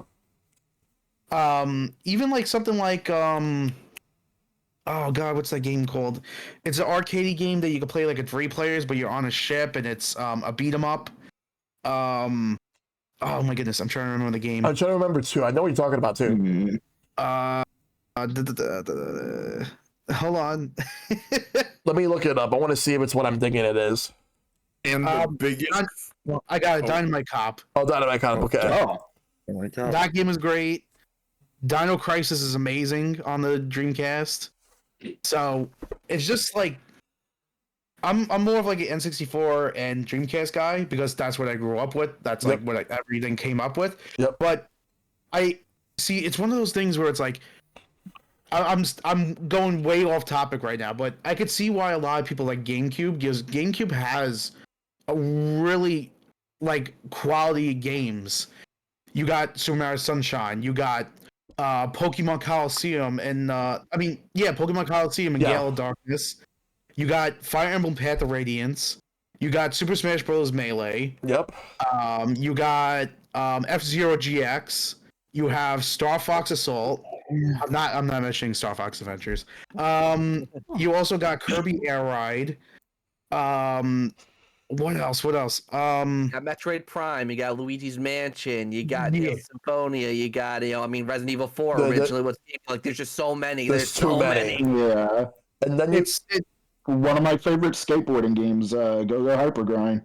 yeah. but then you also have like the most greatest GameCube game that no one ever talks about, that I really think that is probably the most prestigious title on the GameCube. I Ninja. Chicken Little? I Ninja. No, no, I ninja can just fade into obscurity. We all know that the real MVP in terms of GameCube games is Meet the Robertsons. Oh, I forgot that was a GameCube game. No, no, no, But, just so much no. But continue. But there is a lot of good game. Like, for example, I think Rox mentioned it before. The Animaniacs game, the Egg Hunt one. Yeah. That's actually a really good game. Like, there's even like some bangers on there that you wouldn't expect. Like, Eternal Darkness is on there. That happens to be a really good game. Yeah. Very good game. Ikaruga is actually on there, which is also a Dreamcast game, and that game is incredible. Skies of Arcadia Legends as well. Yep. Skies You of got- Arcadia Legend. Godzilla Destroyer Monsters Melee is on there, which is an amazing game too. I love that game. Great game. A game that I like that most people wouldn't like, but I like it, is Tom and Jerry War of the Whiskers. It's like a fighting. Ooh, yeah. No, I just sold that one. I could not get into that game. I had it. So, by the way, fun fact about Animaniacs: The Great Egg Mm-hmm. Hunt. So here in the States, it's on GameCube only here in the States. Everywhere else, it also released on PS2 and Xbox. Right, the European version, yeah. Yeah. Yeah. But there's just way too many great games that were on GameCube. There's way too many great games on Dreamcast, PS2, Xbox, 64. PS1 is like probably like the biggest boon for anyone who loves JRPGs. Like Right. probably bigger than even something like Super Nintendo. Like, you want to get some really good RPGs, especially JRPGs on the PlayStation, that's the best place to get them. Especially a lot of games. One of my friends in 2019, there was a PS1 game he wanted, and he finally got it, but it was like $100 something.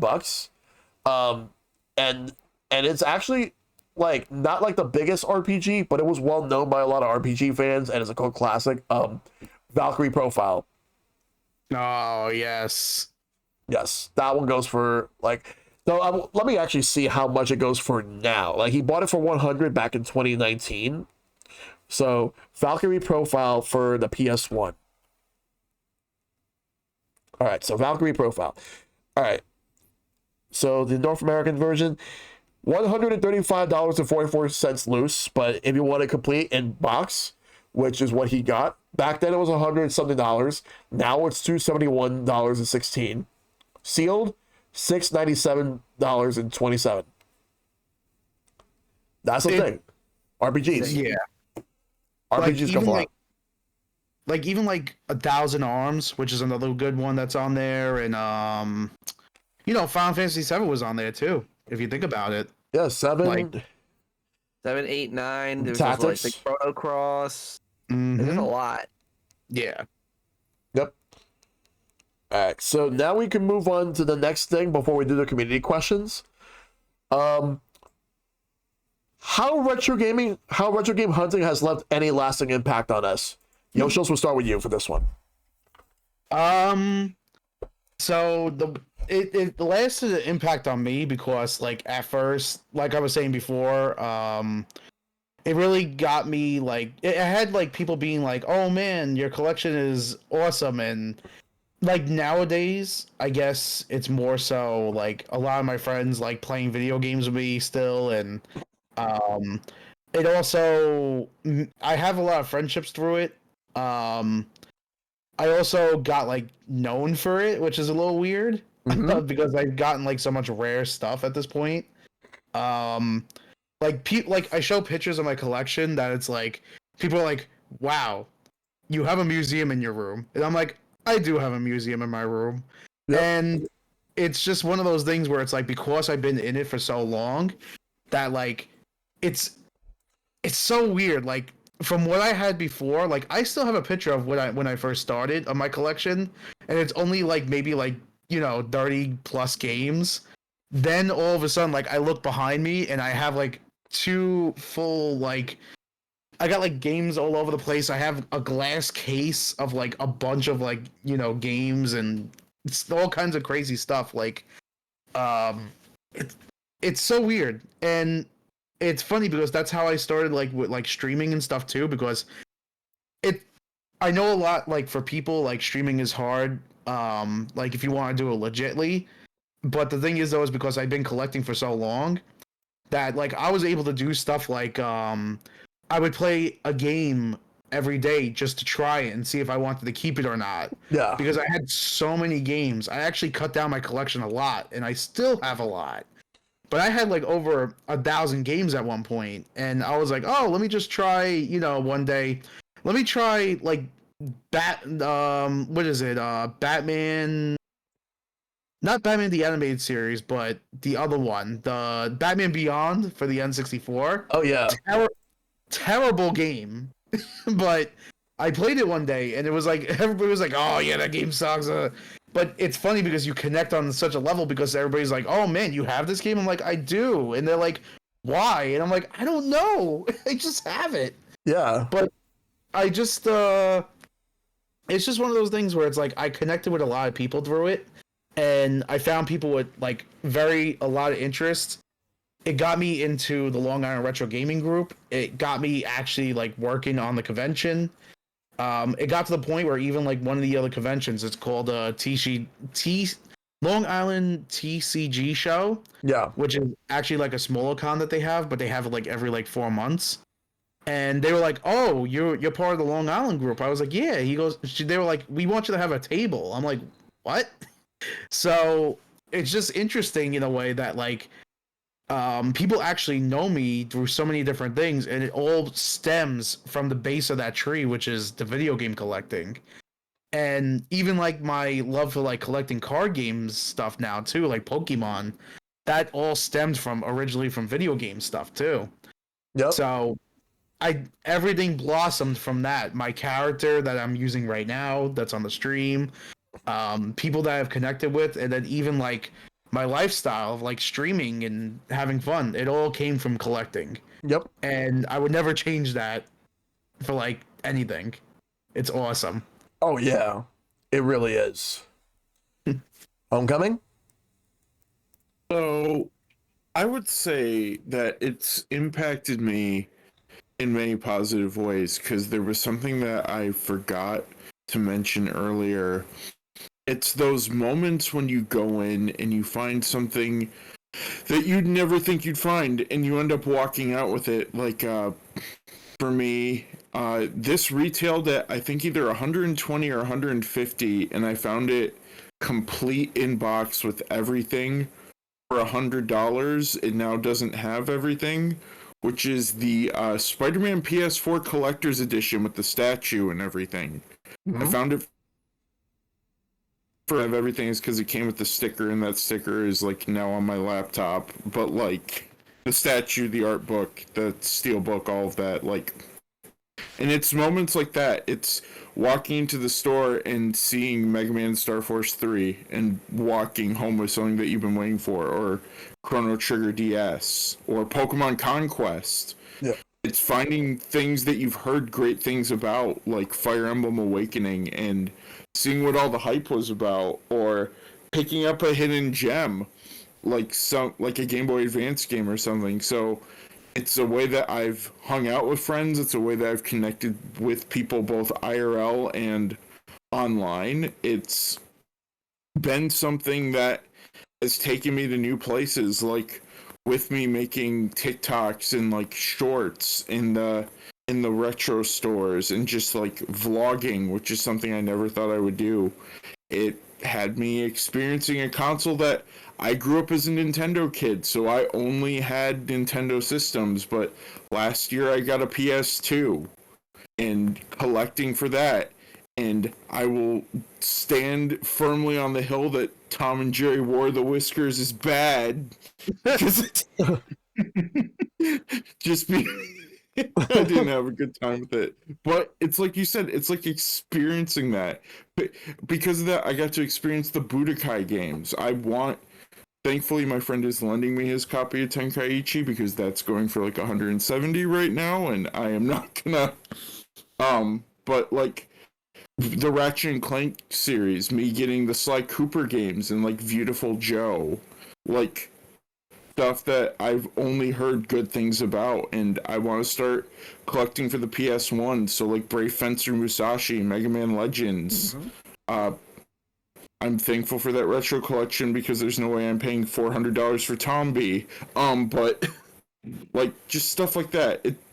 The best thing for me about retro collecting is the new experiences that it can give you on either a system that you never owned before or on one that you grew up with, because until last year I had no idea what Tatsunoko versus Capcom is, and it is so darn good. Like, I don't know who half these characters are, but Mega Man Volna is in there, and dang it, that is pretty dang cool. Yes. It really is. But yeah, that's what retro gaming means to me. Either when I'm going with my friends and having a blast, or I'm making content in there, or going by myself and questioning some of the games there, like why does Penguins of Madagascar Dr. Blowhole Returns Again exist, and why is it $4, and why did I buy it? I mean, Dr. Blowhole in the title, of course you gotta buy it. Yes. Exactly. Dr. Blow. It's the Dr. Blow. He's back. But is he back in Pog form? These are the important questions. I had to. But yeah, that's what retro gaming means to me. Yep. Very good. Rox, your turn. So, for me, the way retro hunting has impacted me is it's allowed me to experience a lot of games that I probably would have never even known existed if not for, me just stumbling across them at retro game stores. And there's a lot of games I've come across where it's like, man, I wish I knew about this game when I was a kid, because I definitely would have picked it up. And it's just, yeah, like it just, helps me broaden my horizons in terms of gaming, and just in general, it makes me feel good, like you ever go retro hunting, like you're having a shit day, you go retro hunting, and somehow that just makes it all better, even if you don't leave with anything in particular. Yeah. Yeah. That's how that's how it is for me. Like, helps me feel better whenever I'm in a bad mood, and on top of that is just, like I said, broadens my gaming horizons, helps me experience games I genuinely wouldn't have known about if not for just coming across them randomly at retro game stores, or having one of my friends tell me about them or stuff like that. Mm-hmm. Yeah, because that's the thing. Because there's always going to be a lot of people who try to find like, the most like ridiculous prices, but the experience is just worth it.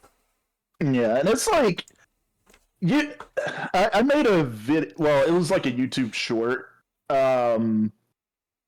sometime last year that I made, where it was like retro hunting tips. Yeah. And one of the tips, if I remember correctly, that I said in that short was, don't be afraid to look at bargain bin priced games, because you'd be surprised what you could find for really cheap. Mm-hmm. Mm-hmm. Like, I've come across some games that genuinely ended up being some of my favorite retro titles that are legit less than $10. So,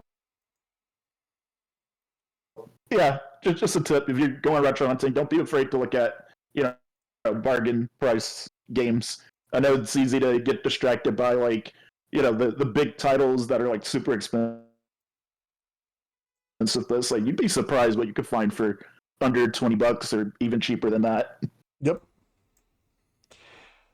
What about you, Zach? This is gonna be a deep answer, so prepare yourselves. All right. But honestly, especially like given that all this it's really started when I was a kid, and like basically all of my retro game hunting journey has been like documented via YouTube.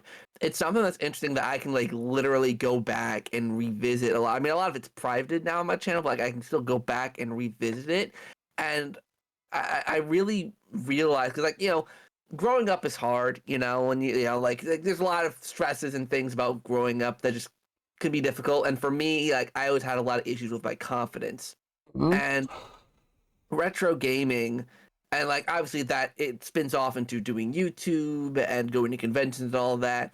It really helped boost my confidence, and it gave me the ability to talk about something I was interested in and not be shy. I was able to be more confident, and especially like to the point where I was able to haggle without even realizing that I wasn't, like I didn't, he said, oh, like I thought I said 15, whatever, but like, I was haggling. And it's like, it's something I never would have been able to have done at the start, or going to conventions, meeting people, or even nowadays, even though I don't do as much retro collecting now, it's like I look at myself and what I'm doing. It's like, I'm still going to conventions. I'm part of a certain Mario Party Madness group. Like, like I'm doing all these things that like as a young kid, like I wouldn't have been able to have the confidence to do any of that if I hadn't started the journey through retro gaming, and it has opened my eyes to all these different consoles and games, and really let me refine my taste, and really help me figure out like what I liked in games, the kind of general direction and genres and all that I like. And I don't know, I just feel like because of being part of retro game collecting, even though I have been super involved with it in a long time, or not a long time, but in a little while, it's just led to me being more confident and just like more sure of myself as a person. And I'm so happy I've been on this journey for as long as I have, basically half my life now. So I really like it. Yep. Because like I have, because there's definitely a lot of games in general that I've been trying to search for years with good prices. Been lucky with some, but not so much with others. But let's go to what it means to me, for me personally, because I just love the thrill of being able to go to like a random store or go to a convention or whatever, because I haven't had a chance to do a lot of flea markets because I could not find anywhere I'm at. But I look it up, and usually like if there's any flea markets, it's too far for me. And since I live in a city, I don't drive. I just have to take public transportation, but even then it takes forever. But so I just stick with the local stores, and I find some good stuff. Same thing with going to conventions. And I found some really good stuff over the years. But what it means to me is being able to just go out, find a game that interests me, and more likely, I might get a good deal, but at the end, I just feel so... I feel so rewarded for getting what I wanted. Whether it's a reasonable price, or if it's expensive, or cheap. Like, it just feels good just getting what I want in the end. And especially if I go with friends, or if I meet people along the way, it's just an experience you can't really take away.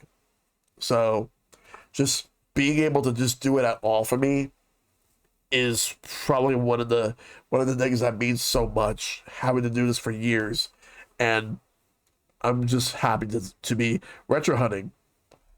So, it means a lot. So therefore, that's basically it for me. So, you mind if I expand on it a little bit also for myself? Sure. Just one more thing I want to just put out. yeah.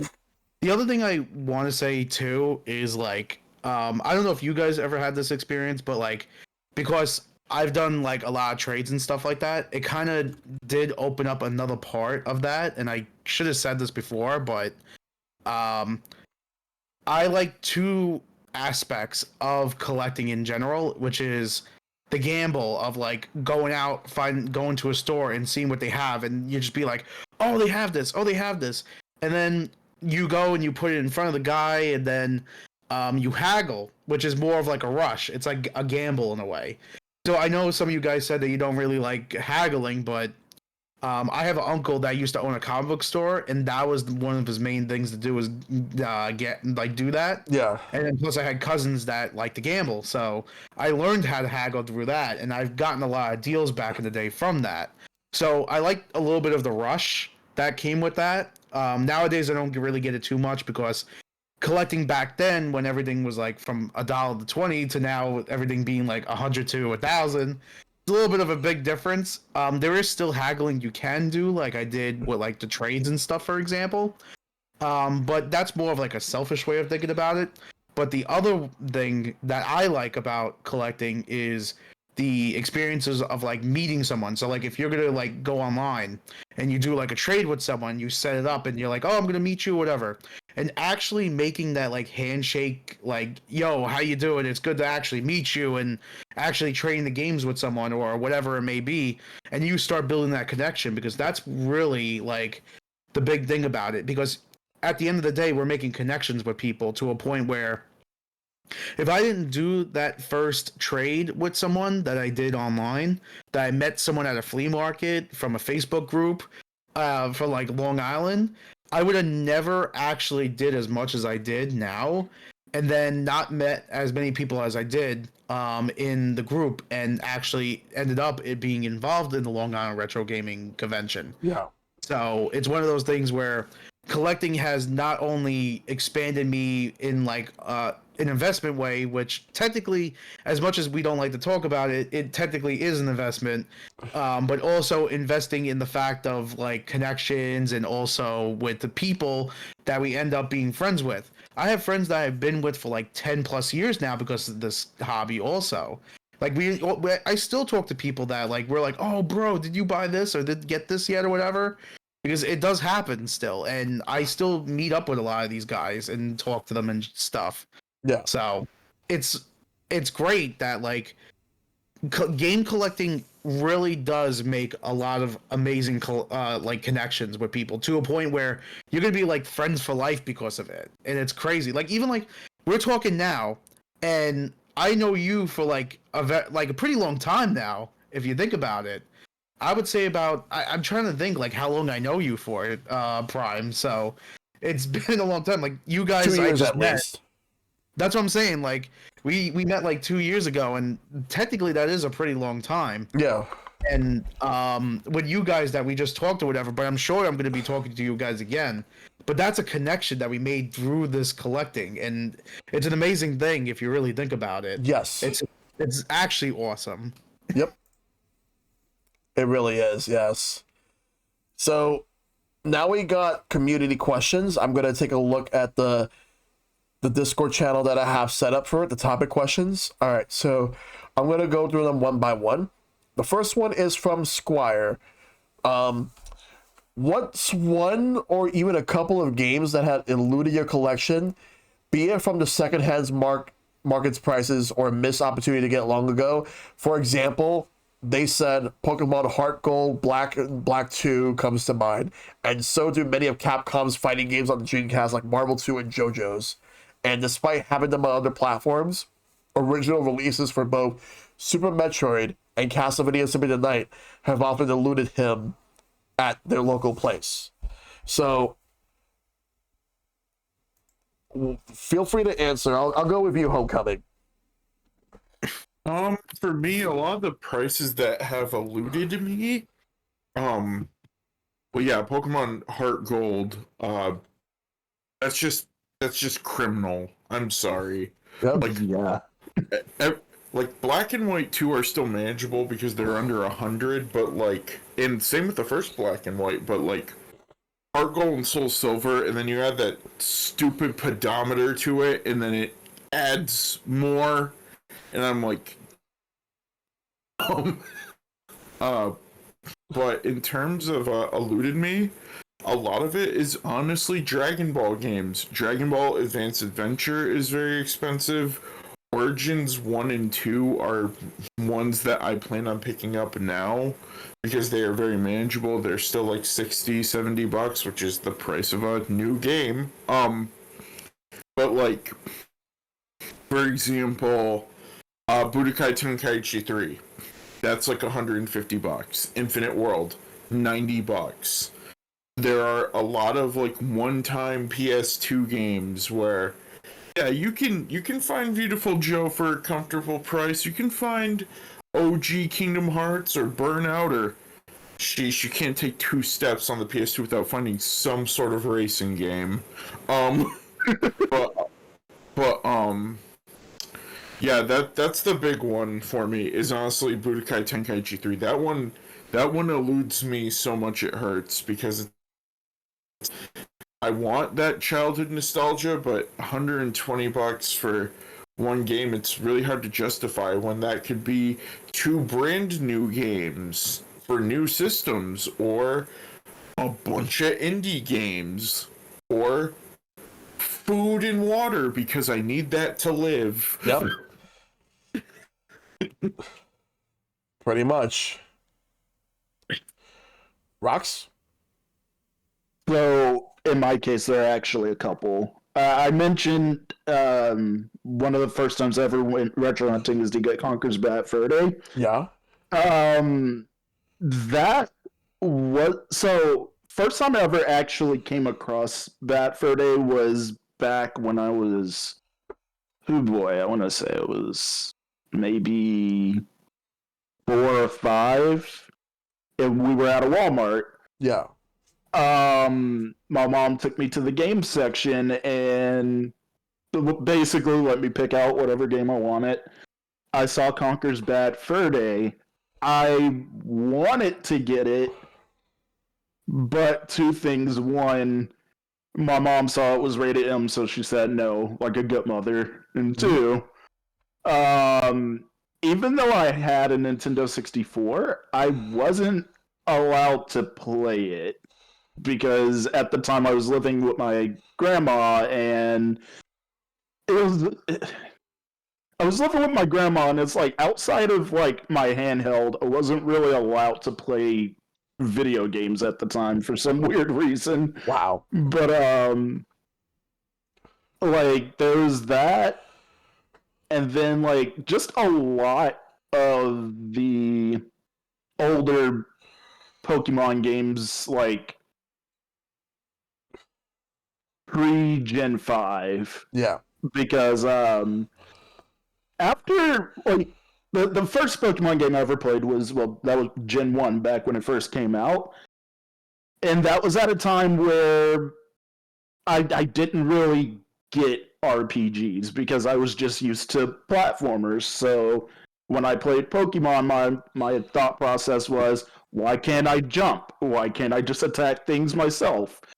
So I put Pokemon down, never bothered to go back to like the games for the most part because I just wasn't really digging the art style in terms of like, chibi. I mean, obviously graphic limitations, but I still watched the anime. I was kind of interested in Pokemon Coliseum because they looked more akin to how they look in the anime at the time. So because of that, I just missed out on a lot of Pokemon games. But the ones that I regret missing out on the most. So I played the original Mystery Dungeon, but I haven't played any since. And from what I've heard, the DS Mystery Dungeon games are some of the best in the series. So it's those, and I also regret never trying out the Pokemon Ranger games. So those are the games that have eluded me just because, missed opportunities and just poor idea of what an RPG was at the time. Yes. But yeah. All right. All right. So, Zach, your turn. And the question was the game that eludes us the most, right? Yeah, be it from like the secondhand market, or like the prices, or missed opportunity. Okay, so this one I kind of have a cheat answer because I'm honestly at the point with my collection where I'm kind of fine where I'm at with the things that I've got in terms of retro gaming, except for one thing. I made a bold move, and it's a move I'll never make again. Is I sold off one of my consoles collections to start over again, Yeah, because of the fact that I would have them loose cartridge, and I wanted to do it till I only get them complete in box, or at least with the box.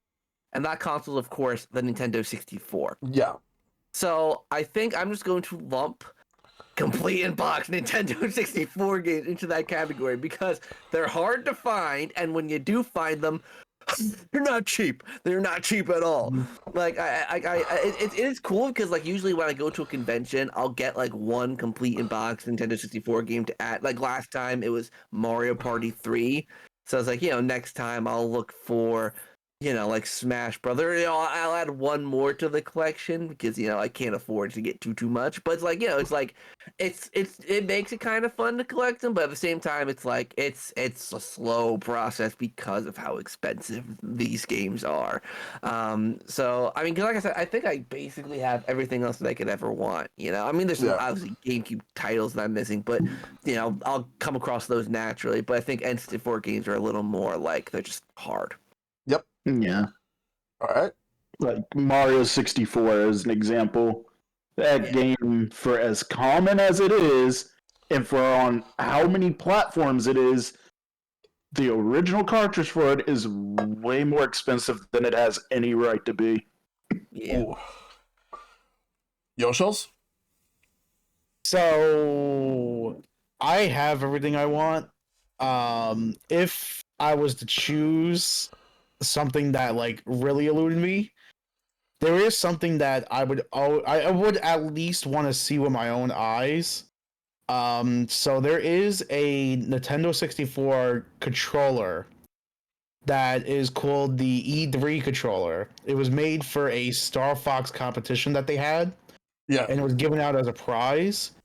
There's only maybe 2 in existence right now, Oh. and I would love to at least see it. That is something that I would, if I was in my collection, it would be ridiculous. But I know I'm never gonna get it. I could only imagine how much it would be now. But I think when it did sell, someone sold it, which is ridiculous, for $2,500. I would have gladly paid for that if that was the case. But that's one thing. I'm sorry. Go ahead. I was gonna ask, so is it the Golden N controller? That's correct. So it's a gold controller that has an N on it, Mm. and it's considered a Star Fox 64 competition controller. Yeah. And then the other thing that I would want to get, which actually isn't too hard to get nowadays, because a lot of people are looking for the not for resale, so people are starting to sell them, is Diddy Kong Racing and GoldenEye 64 not for resales. Ooh. They are a pretty penny right now, but if I had the chance to get it, I probably will. But other than that, though, those are like the only 2 things. Yep. They say that there is a Super Smash Brothers one that's like that too, not for resale, but no one has ever really said whether or not if it actually is or not. So I don't think that's true. But if there was, I would also want to get that too. But other than that, I have everything I want. Like, not for resale, whatever. Even like peripherals. Like I have everything I want. Like I've been in the game far too long where like I diverted my course from like video games to like card collecting for like Pokemon and stuff. So it's just one of those things where it's like I started collecting something else because of it that I can't find anything else, just to keep that drive that I like to like have that rush. But yeah, that's really about it. That's all I could think of at this point. Yep. So for me, there's a couple of games, but I'm gonna give out a few examples. I'll give out 3. So first one was Super Castlevania 4 for about like $30. Goes for a lot more now. It goes for a lot more, but I still want to get that eventually. Mm-hmm. Here's one that I mentioned in my gaming regrets video for sure with Shellshock last season. So this was around the time where GameStop was getting rid of GameCube games. And I regret not getting this one game. It was $3. It goes for a lot of money now. Mega Man Network Transmission. Oh, Ooh. I'm still kicking myself to this very day.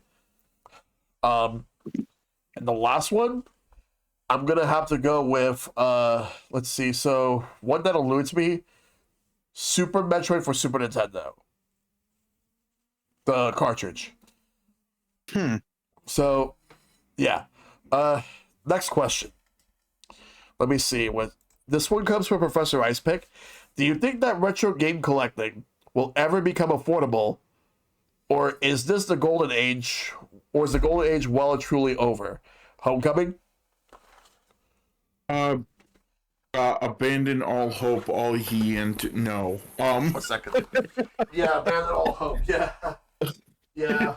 But I think we need to just. I think more remasters and remakes need to keep coming out because I think that will help balance out the market. Because, for example, I've seen Metroid Prime Trilogy go from 150 down to 70 because of the remake. Yep. And I think 70 for that for 3 games is not the worst price you can pay.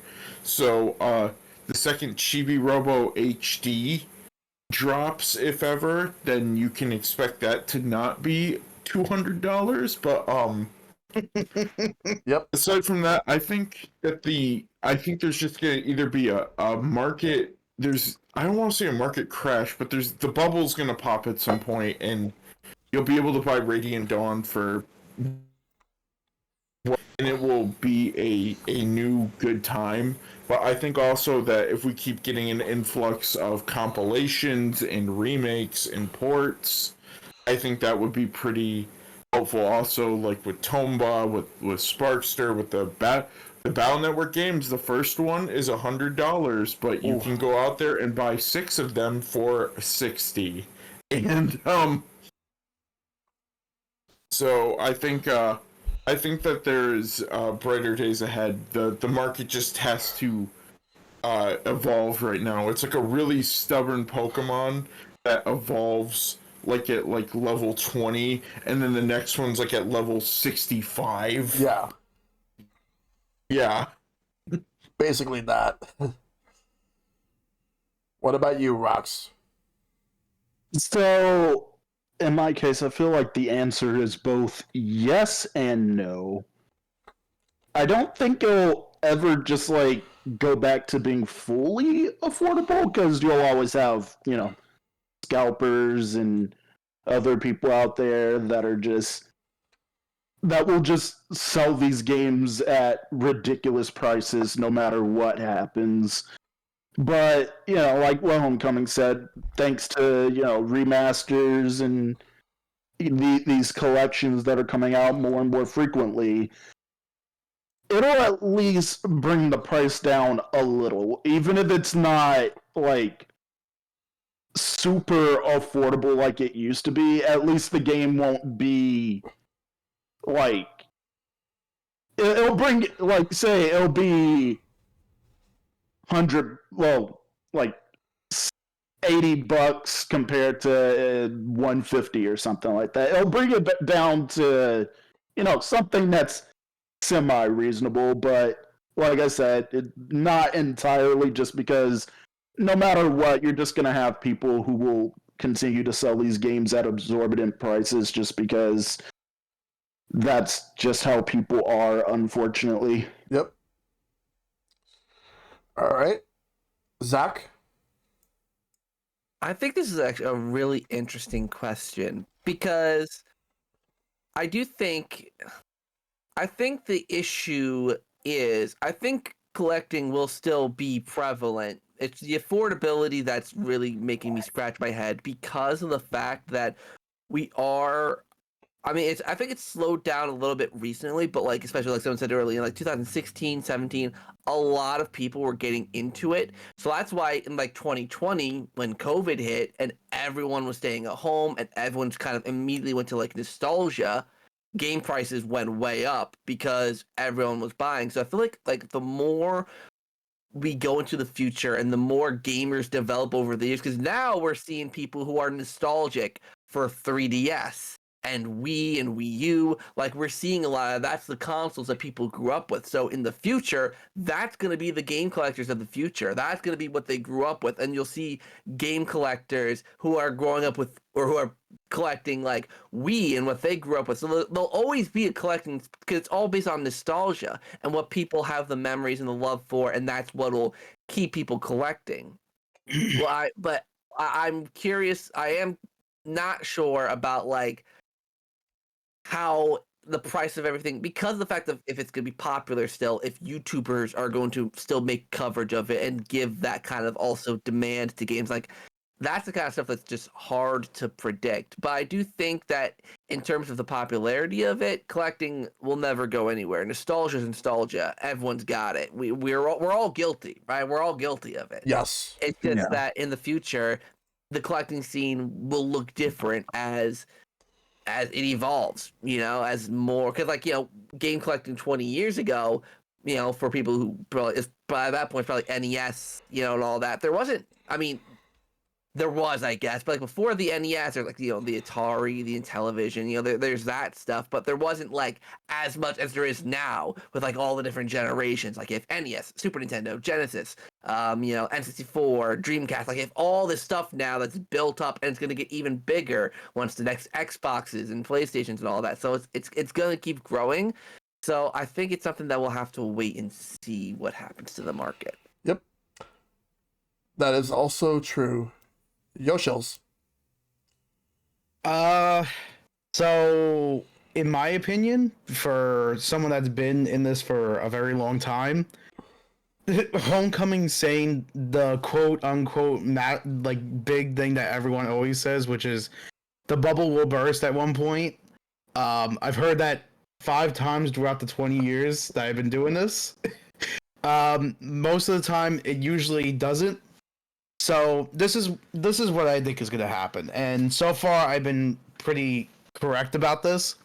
Is that with inflation going up, with anything else, if you ever notice, it steadily goes up. If you look at prices from like Nintendo 64 games and Super Nintendo games and PlayStation 1, you notice it always creeps up. It may go down here or there, but then it goes back up. So what happens is with everything else, it's going to accrue no matter what, because with our inflation that we have, there is a lot of common games that keep to that $1 or $2 or whatever. But if you're going to talk about games that people paid $600 for, and then all of a sudden you're going to think they're going to be $60, it's not going to happen. Only because that people that spend that kind of money are not going to sell it for that kind of money. So what's going to happen is, like, for example, let's just say if someone buys Chrono Trigger for, I don't know, $600, right? And then all of a sudden the market crashes to it won't crash, but people will be like, oh, 300 would be the price I would want it. That person that's selling it for 600, buy it for 600, is not going to sell for 300. So what's going to happen is that the market is going to stabilize at what they think is going to be the correct answer. Yeah. So even though people are going to buy low, there is no way to buy low if no one is selling it for low. So what's going to happen is a lot of these people that are like scalpers or resellers or even people that own a game store, they have to make a profit in their own world, because a scalper's world compared to someone that owns a store is 2 different worlds, because one is a necessity and the other one is just greedy. So in that situation, either or, they're going to still want to sell it higher than what it's going for, because they have to make some type of profit of whatever they bought it for. Yeah. That's why nowadays flea markets, garage sales, or even like conventions, like you'll see people running around trying to get certain games because that's the games that are a lot of money, and they actually buy in bulk in order to sell those games for a higher price. Yeah. That's where the inflation comes from when it comes to game collecting. And unfortunately, people that want to get into it late or whatever right now, this might right now it's a little bit in like an influx right now where like after COVID, which was 2020, and now we're in 2024. We just started for the year. You could see the prices shot up, went down, and are starting to go back up again because, like anything else, that money accrues going up. Yeah. Um, Now, if we're going to be talking about sealed games, because Shock, you did mention a lot of new game prices. Yeah. That's something I think is going to burst at one point, because what's happening right now with that is the only reason why a lot of these sealed games are going up in price is because people are quote unquote grading them. The reason why I say quote unquote grading them is because they have been proven to be not really legit. So, me personally, I have my sealed Soba to Robo and Tail Concerto. I would never send it out to actually do that because it is not really a real thing. When it comes to comic books and cards, on the other hand, that's a little bit different because those are reparable places. Video games, on the other hand, with the gaming stuff that they do, it's not really legit. So I could see that being bursting at one point. I could see sealed games going down with complete in-box games going up from that, though.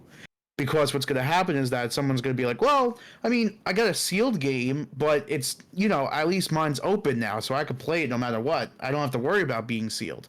So then that market of the sealed games goes down because people are not looking for sealed games. They'll be looking for complete in-box games to go up. So that is something I could see being changed. But whether or not the market is going to be good or not for some people, I would say right now it seems high. But if you think about it, 5 years from now, this is going to be the normal for them. So in a situation like that, I would say if you're really going to get into game collecting now, go for the games that you try to find games that are in bulk, because then you could go ahead and trade some of those games and you work your way up towards a bigger game. Or if you have the money for it, because some people do have a well of money somewhere, I don't know how, but they do, and you could just do it that way instead. You could just buy out the games whatever you want. But it will go up in price no matter what.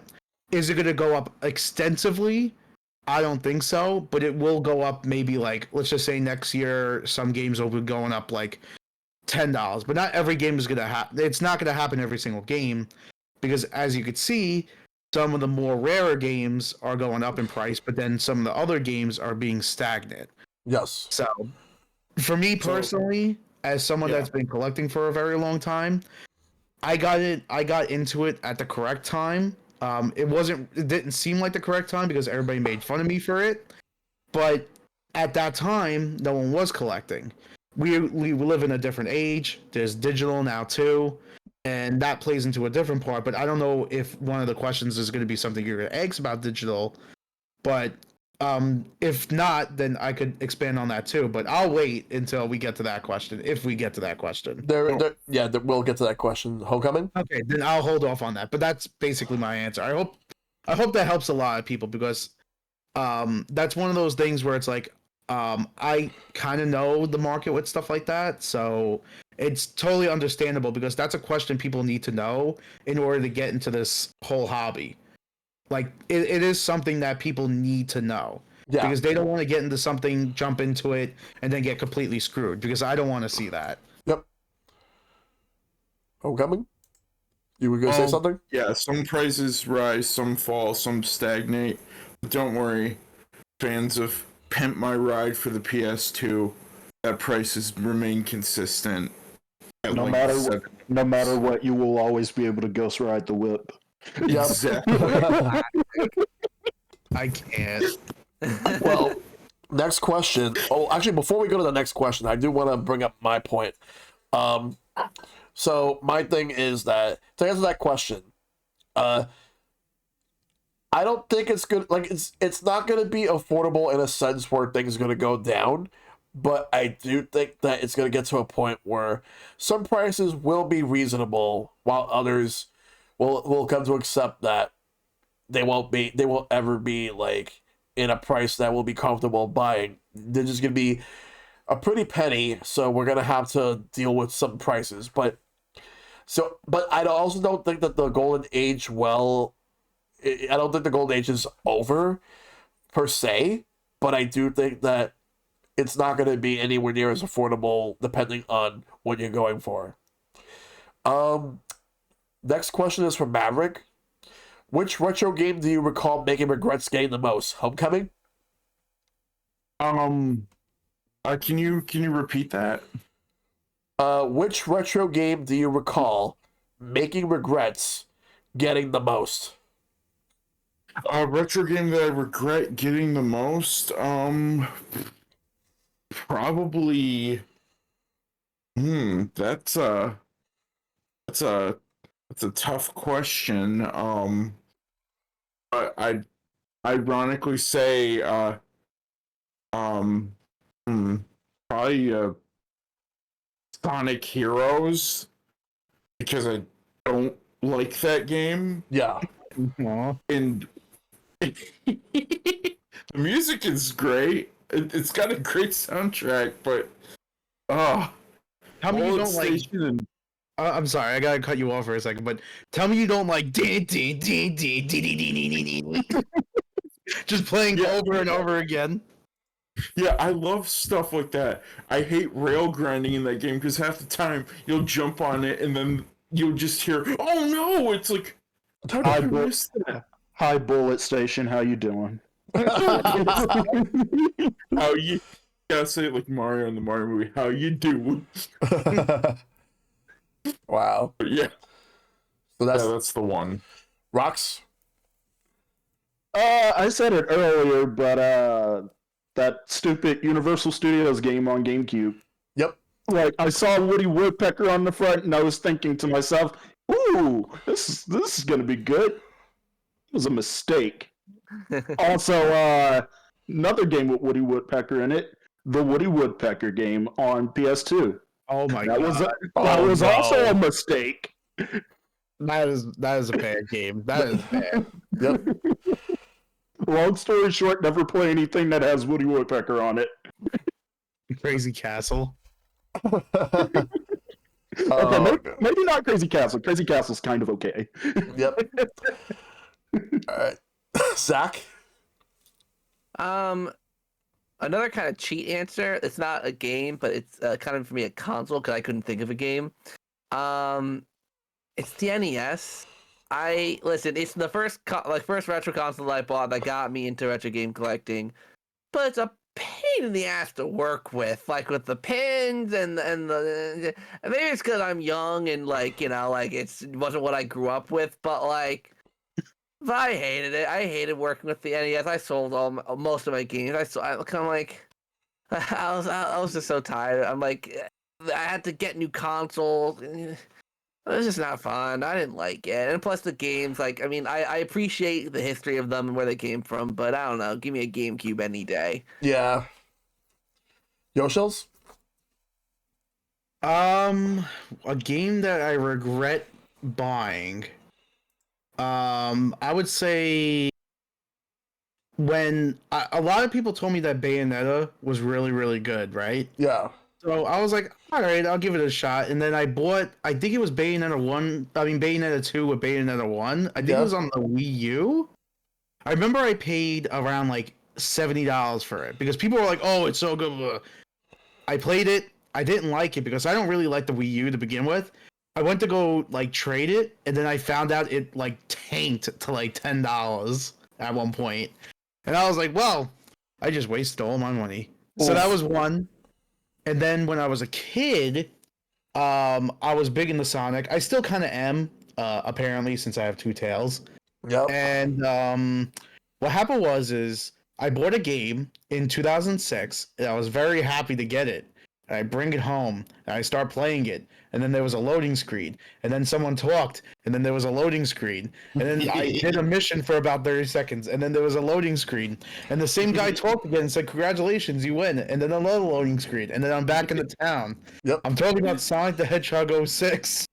Oh. And I was so pissed that the entire time I played the entire game and finished it, only to be in spite to see a woman kissing a hedgehog back to life. And I did it with an angry face because I spent $60 on this goddamn game. Oof. That game is fantastic for all of the wrong reasons. Oh. The worst part is you play a shadow and you go in the hoverboard on the water area, and just all of a sudden you'll flip over and you'll die because you fall into the water somehow, just randomly. Your thing flips over in the middle of the water and nothing happened. Oh, you gotta love the Mach Speed sections where Sonic will die because he scraped his knee. It's so terrible. I did say though that if I ever did get partnered, I have to play Sonic 06 through. So yes. at one point, Yep. it's my punishment for doing good. All right. Let's see. For me, the retro game that I recall making regrets getting the most. If I had to pick one, I would probably have to say that there was like a DS game that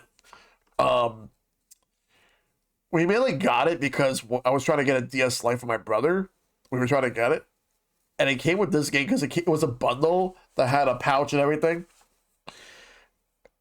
Open Season. Oh god! Because it came with it, like that. That movie, God. Open Season. The case is basically a glorified coaster.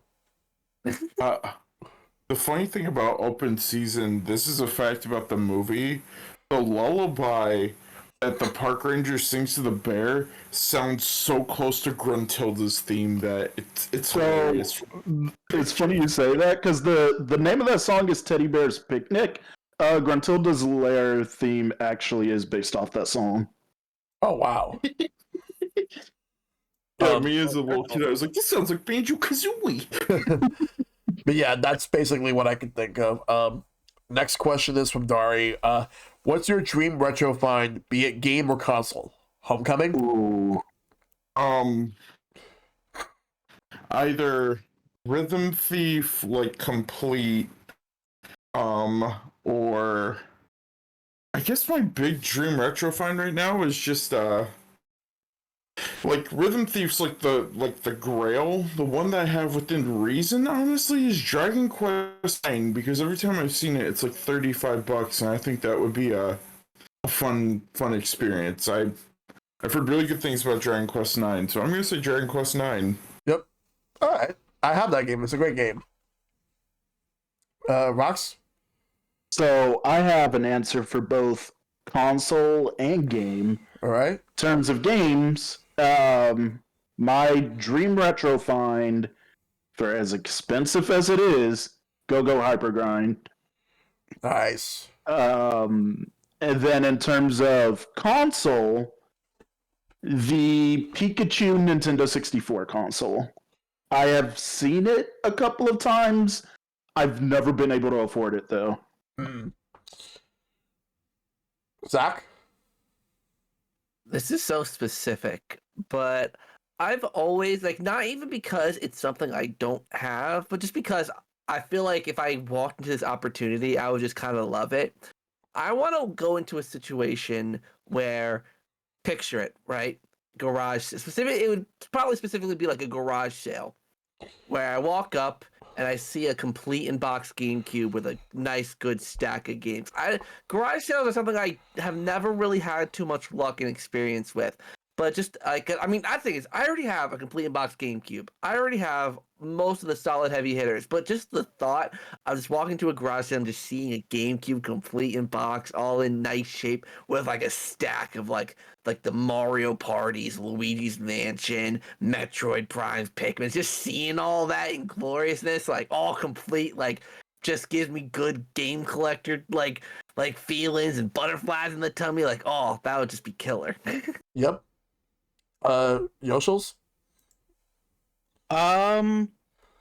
See, this might go back to the other question before of like, you know, the ones that like where it's like alluding, which is like the controller for the E3 controller and those not for resale games. So those would be things that like a dream retro find, that would definitely be it. But if I was going to talk about a specific game, I guess the dream find for me, because going back to the Clay Fighter, would be a complete in-box Clay Fighter sculpture cut for like a ridiculously good price, like $20. Like someone just happens to have it at a garage sale or something like that. Yeah. Because it would be the dream. It's the dream of many people, but unfortunately, it's not a dream that happens often. But it's a dream that I hope other people have though nowadays, because I've had that happen before to me with certain games that I went to garage sales and I had that dream find a couple of times. But I want people to experience that. So actually, my dream, I guess the dream retro find is for other people to find their dream retro find. So that is my That's so answer. wholesome. Very good. I'm surprised you didn't say the Red Star Gundam GameCube. I'm actually, funny enough, I wouldn't care if I found that or not. I actually have seen it before. And I was like, oh, there it is. And then I kept going. Really? Not Waldo. Okay. Actually, you know what? Another dream find. One of the MTV GameCubes. Oh yeah, those are a lot of money right there. Yeah. You're talking about the Panasonic one? Oh, no. The ones with the MTV branding. Like, there's one where it's like, yeah. Like the one like the Heineken one, for example. Yeah. Oh, that Yeah. is so 2000s. That is. I just looked it up. Yep. I was gonna say, because it's one of those things where it's like I've seen multiples of the Panasonic ones with the controller too, because again I've been in it for a while. But I guess another thing that I feel like people would actually want to see that I've seen and actually played, there was like an arcade machine that they had that was like just the controllers, like an actual joystick controller, but you could play NES games with it. So you would play like Punch Out with a joystick and a button, or like Super Mario Bros. With it too.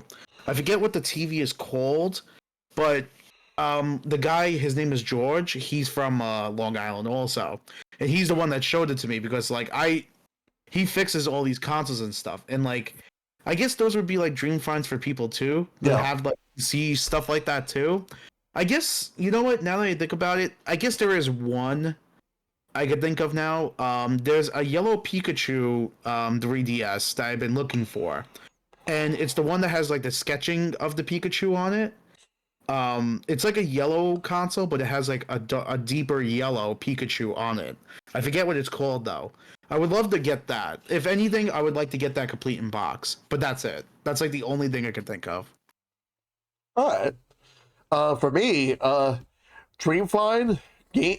All right, so I have one for game and one for console. Console, I want to get myself like the red, fantastic N64.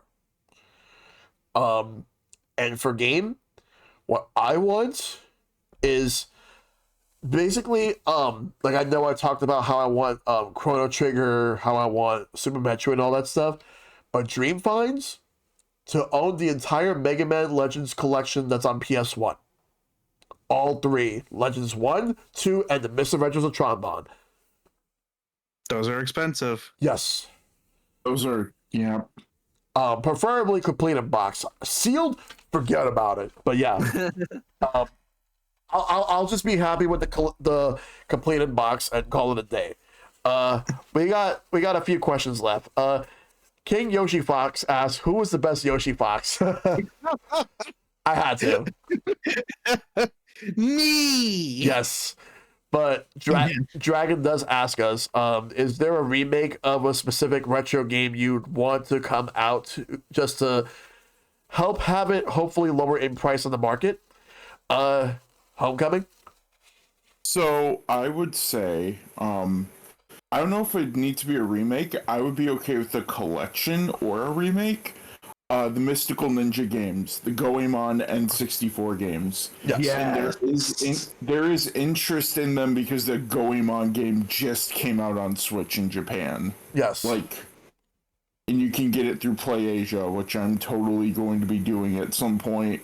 Thank goodness for non-region locking. That's a remake I would want. I mean, I'm getting Sparkster and Tombi, which makes me really happy. Gex is probably making someone happy somewhere. It's not me. But other dream remake, I honestly would probably say this is a long shot, like a huge shot, but I would honestly like the Legend of Zelda Oracle games to get the Link's Awakening treatment, but you put the first 2 games and the third one that never released all in one cartridge. Yes. I think I would love Oracles and or remaking A Link to the Past in the art style of A Link Between Worlds. Yep. But yeah, and of course, obviously the obvious knock on wood one, Chrono Trigger HD2D. With the FMVs. I know I gave them money back in the day. I gave them money when I sold the game and rebought it on DS. I've given Square my money multiple times. Square, I will give you my money again. Just remake Chrono Trigger. Remake Brave Fencer Musashi, for goodness sakes. Oh, yeah. Yes. Yeah, like that one. I know people are saying Legends Collection. If it means I can afford the Legends games, just do that.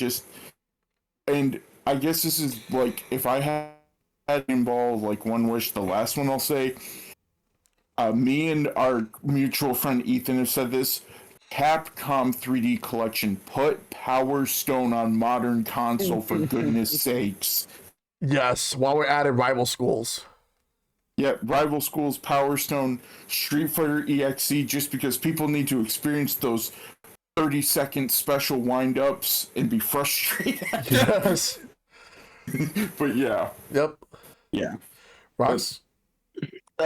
So I said one earlier, Solo to Robo. I would love for that to get a remake. Yes. Skies of Arcadia. Yeah. And one that I'm thinking of right now that is a very out of left field pick that I don't know if you guys have ever heard of this game. Stretch Panic on PS2. I've heard of would love it. for that to get a remake too, just so people can experience the absurdity that is Stretch Panic. Why stretched? Why? Oh boy. You want to go to EX Island where there's just an island filled with big boobed women.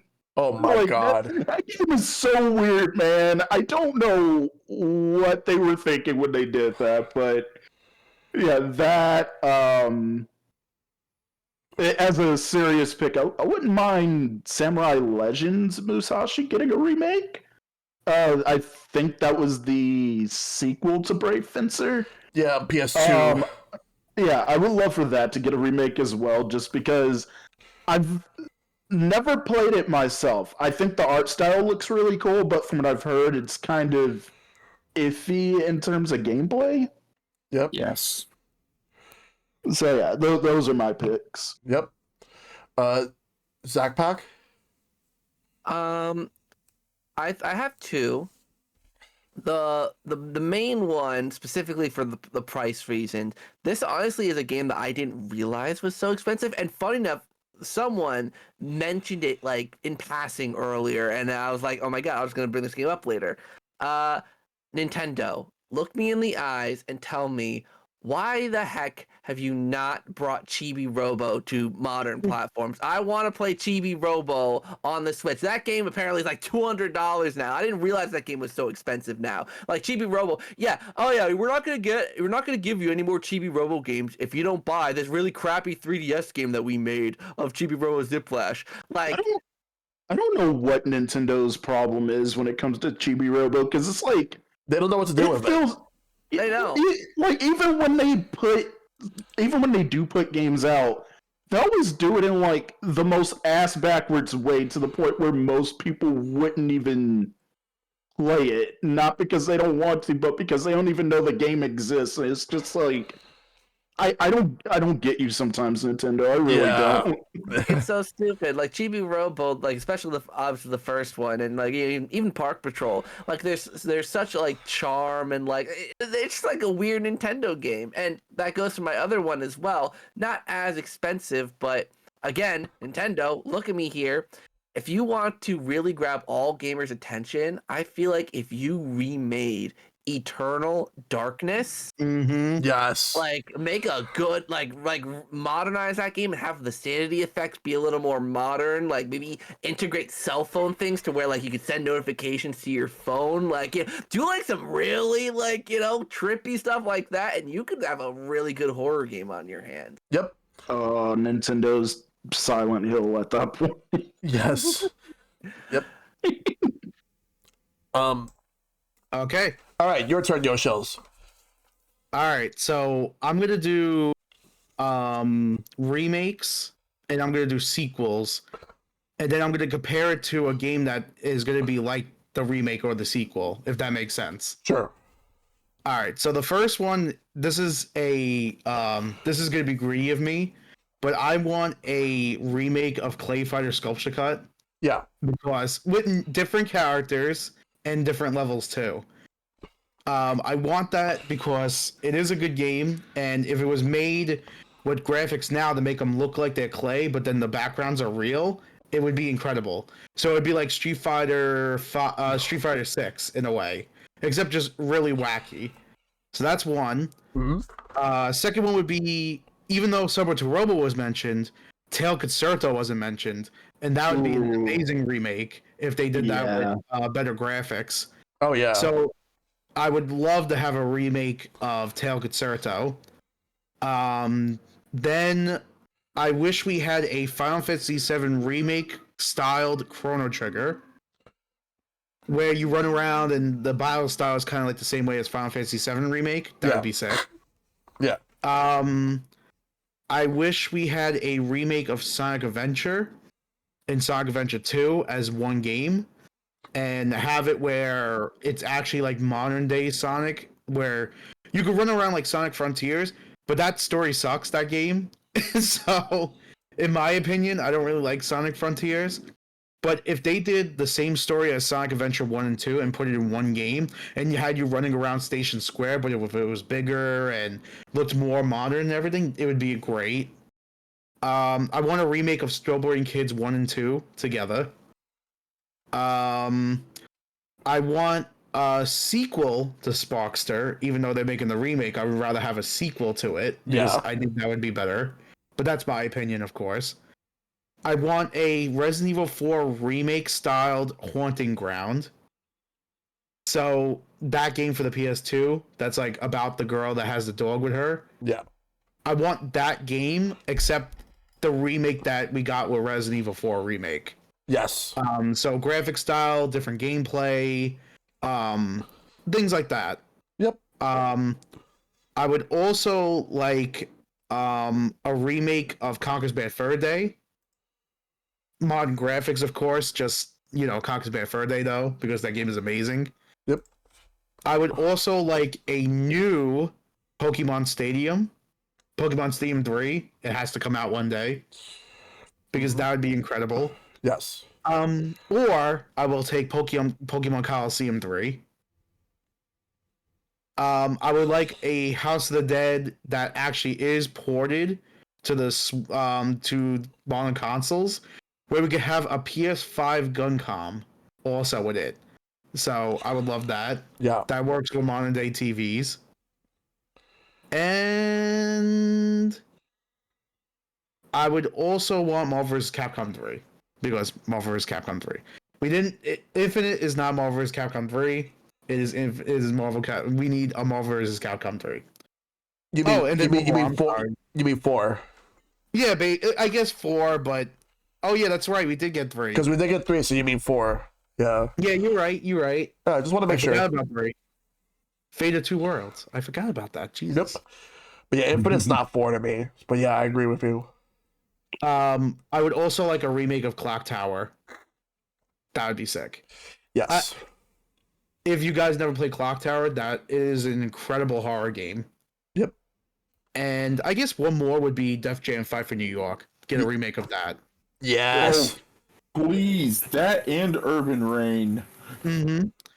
I'll take And that. actually, I was sorry. going to say, you mentioned a Bat Freddy remake earlier. Do you mean like, okay, so because Live and Reloaded is a remake, so do you mean like a remake of that? No, so I get what you're saying. But so Conquer Live and Reloaded, I don't technically count as a remake because it's so watered down that like they block like some of the stuff that's in it, and that is not really a remake.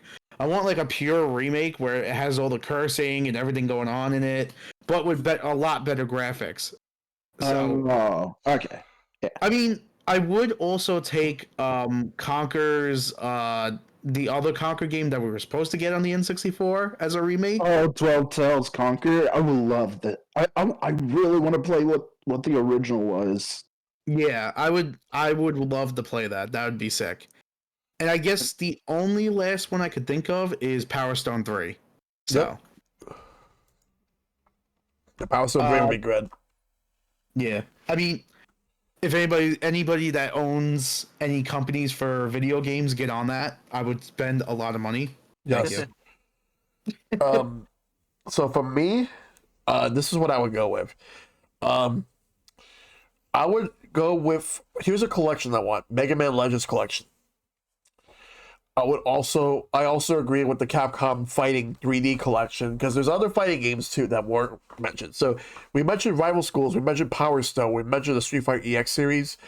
Capcom also released 2 fighting games that were basically originally meant to be Star Wars fighting games with Capcom, but LucasArts said no. So they made Star Gladiator and Plasma Sword.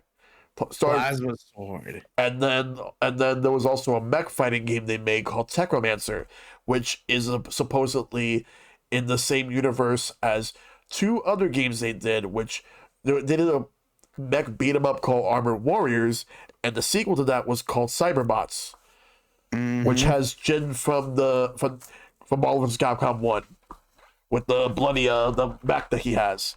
So I want that collection. And what would be a big bonus is if they there was a Capcom Fighting All-Stars game that got canceled, put that in there. That would be a draw for your collection. There we go. I would also want a remake of, I would actually like to have a remake of the Wii Punch-Out game, but add some more content to it. For example, I would have some more boxers. From Super Punch-Out as well as the Punch-Out arcade brought into this game. Like, so remake it and also make a sequel to it too. I would also want them to remake. I want them to remake a 3DS game that no one would ever expect to see get remade. Rusty's Real Deal Baseball. Yes. So we talk about haggle. That's the game that teaches you how to haggle. That game was all about haggling. Yep. I do not trust that dog. I do not trust that dog.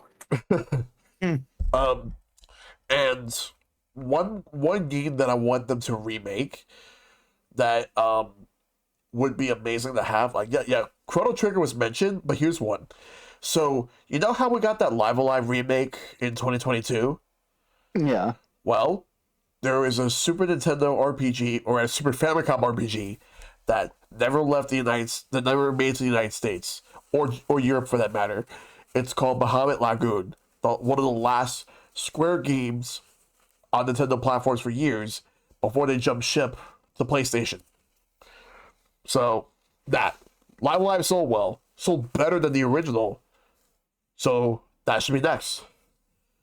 And now for the final question. What do you think the future of game hunting will look like in a digital only age. And I do want to start with Yoshils because I know you wanted to talk about something like this. So take it away.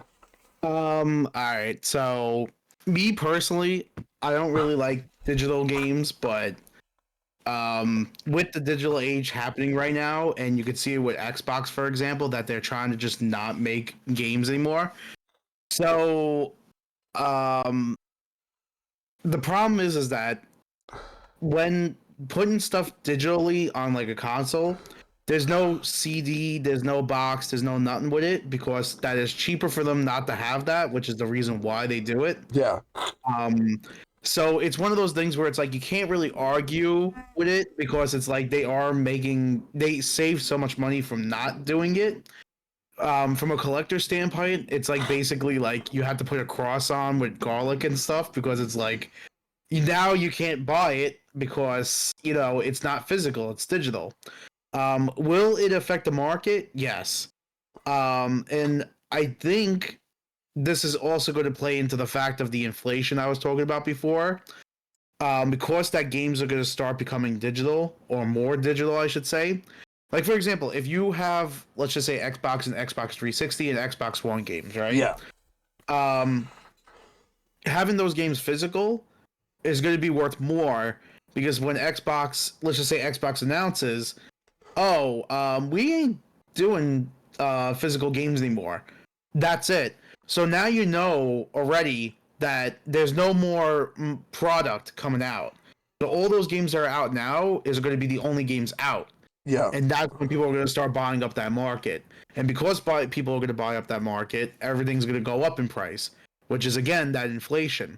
So right now, Xbox 360, and Xbox One games being so low right now, there's a lot of people saying, buy it now, because now if, let's just say, they go up in price, then now you're buying it at a higher price for the same game that you could have bought now. If you're getting into collecting, I will suggest actually that isn't a bad idea, because even if they don't go digitally, those Xbox 360, and Xbox One games are actually still pretty cheap considering what they are. So if you want to start somewhere, that's a good place to start. PlayStation and Nintendo games right now are really high, depending on which ones you're looking for. Yeah. But with the Xbox games, it is an affordable market right now. That is an affordable market. And the 3DS games are an affordable market right now, from what I know. And PlayStation Portable games are actually very affordable, especially Vita. Vita games are actually very affordable, depending on which ones you're looking for. So that's another one too. So a lot of more of like the 2015 and up games, like those games are more affordable right now. Yes. That is my suggestion with that. But going back to the whole digital thing, it will change the market, whether it be good or bad. Me personally, I'm not too sure because I'm not, a genie or anything like that, and we never experienced anything like this before. So at the moment, it's definitely going to affect the market, but I think it's going to be a negative effect on the market for people that are trying to collect. For people that already have the stuff, on the other hand, of course, it's going to be better for them.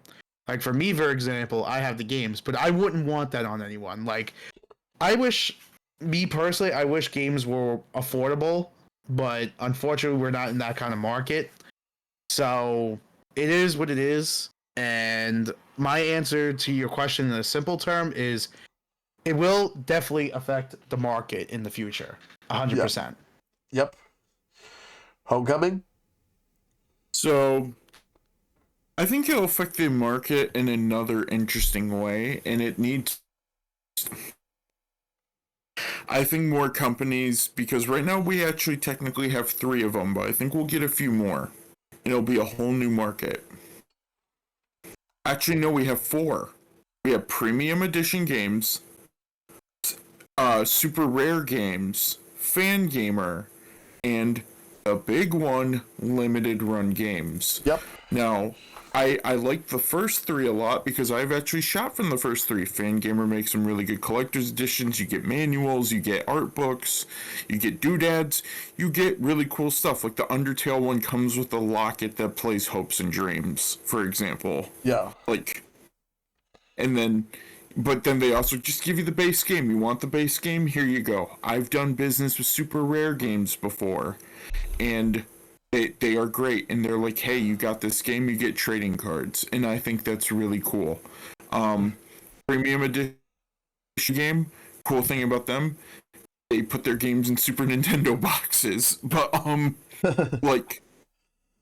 And then there's Limited Run, who loves to sell you something and then will make 15 other promises instead of just working on the thing that they sold to you. But that's neither here nor there. But I think my big thing is that more of those companies are going to come up. They're going to be like, okay, you want this digital game physically? Here you go. You know, we got it. Like, I think we're going to get a lot of that. It's going to be really big in the indie scene. The indie scene in like smaller games like Hi-Fi Rush or games that start as digital only will get like physical releases that I think might become the new hunter items to hunt for, like collector's edition of Shantae games. I could see that, or like a River City Girls 3 collector's edition and so on. Yep. I could see indie games taking a piece of the retro market. I have a collector's edition of Owl Boy that I bought for $60 inside a retro game store. I've seen stuff like that, and so I don't think it's just going to be limited run. I think the prices of retro games themselves are going to be affected differently, but I think the market is going to see a rise of companies trying to keep it like the way people are with movies, with vinyl records, with CDs. I feel like there's always going to be that passionate, like, physical loving group. You know what I mean? Like, there's going to be people out there who want to keep it alive and are willing to go the mile to make a Switch 2 cartridge or a disc for the sake of being like, hey, as long as one copy exists, the game does that. And that's why my goal for this year, in terms of retro game stores, yes, I have my retro grails. I love my retro gaming, but like, for me, my goal this year is physical indie games because I think they're neat and they show up at retro game stores because people sell those too. Yep. I've seen them quite a bit. I've seen like limited run games show up like Iconolis and Owlboy and stuff, and I've picked them up. So I think that the market is going to change in terms of prices. I think stuff like, especially some of those games that desperately need them, Capcom versus SNK is one of the big ones I think needs a remake or something. But I think some of the rare ones are going to get more rare. Some of the other ones might stay the same, stagnate, maybe go down a little bit. But I do think that there's going to be a new market in terms of what people are going to be collecting. Yep. In a different way. Oh, yeah. Actually, I have a question on that, actually. The one kind of caveat, at least in my opinion, is what if, let's say, the next generation of Xbox and PlayStation don't have any way to play physical games? Because if limited run games, I mean, Nintendo, I think they're gonna have physical games for this foreseeable future. But companies, specifically Xbox, I think, is like, you know, if they decide, oh, we're not going to sell consoles anymore with disc drives, or like that's not going to be a thing, or like PlayStation. I mean, we see the new revised PlayStations. You have to buy the disc drive extra. Like that's something you have to go out of your way to buy. Like, what if they just start phasing those away, and then like you know, that's the one thing that makes me kind of scratch my head. To that question, I think technology will catch up. We're not there yet, but companies have started making new Super Nintendo cartridges or new Genesis cartridges. I mean, we're getting a Game Boy Advance cartridge this year with that Shantae game that never came out. Like, we're getting a physical cartridge of it, so I think we live in a digital console age. Like, yeah, I'm holding stuff in my hands. I think what would happen then is that people would go the older hardware, and like indie game collectors who make something like, say, like 8, they're gonna make something like, hey, here's a GameCube disc. Maybe in the future, who knows? Like, as technology continues to adapt, if these companies are able to put their stuff on cartridges, maybe some might even get people making stuff on DS cartridges, even like new DS games, which blows my mind. Yep. Who knows? We'll see. Uh, The only thing the only thing I don't like about that is you're artificially putting games out there now if you're going to be making games like that. See, that's my issue, is that I get it's a good thing in a way that like people have accessibility to the stuff, but the problem is that now you're artificially putting stuff into the market, and people are not going to know whether or not if it's real or not. And there isn't really any way to tell when it comes to stuff like that. I know buying it from the company is going to be one thing, but then what if, let's just say, someone wants to buy it on eBay and someone happens to have it from the company and then one person doesn't have it from the company? What makes it any more real? There isn't any way to make it any more real. You get Yeah. what I'm saying? So it's one of those things where it's like now you're artificially putting more product into a market just to make it more affordable, and that's not really the right way to do it either. It's very strange. Like, I don't know. I guess it's one of those things where it's like, it's not that I'm against putting stuff out into the market, but I'm more opposed to the fact that it just makes it easier for people to scam other people that way. But I'll leave it at that because there's a lot that goes into that. yeah. Rox? I'm conflicted on this question because I don't.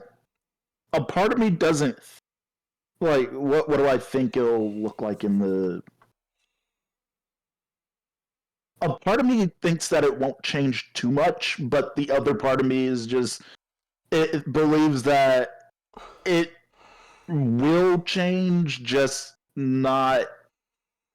It's weird because I feel like in an all digital future, retro games, in terms of like the pricing and all that stuff, will more or less remain the same.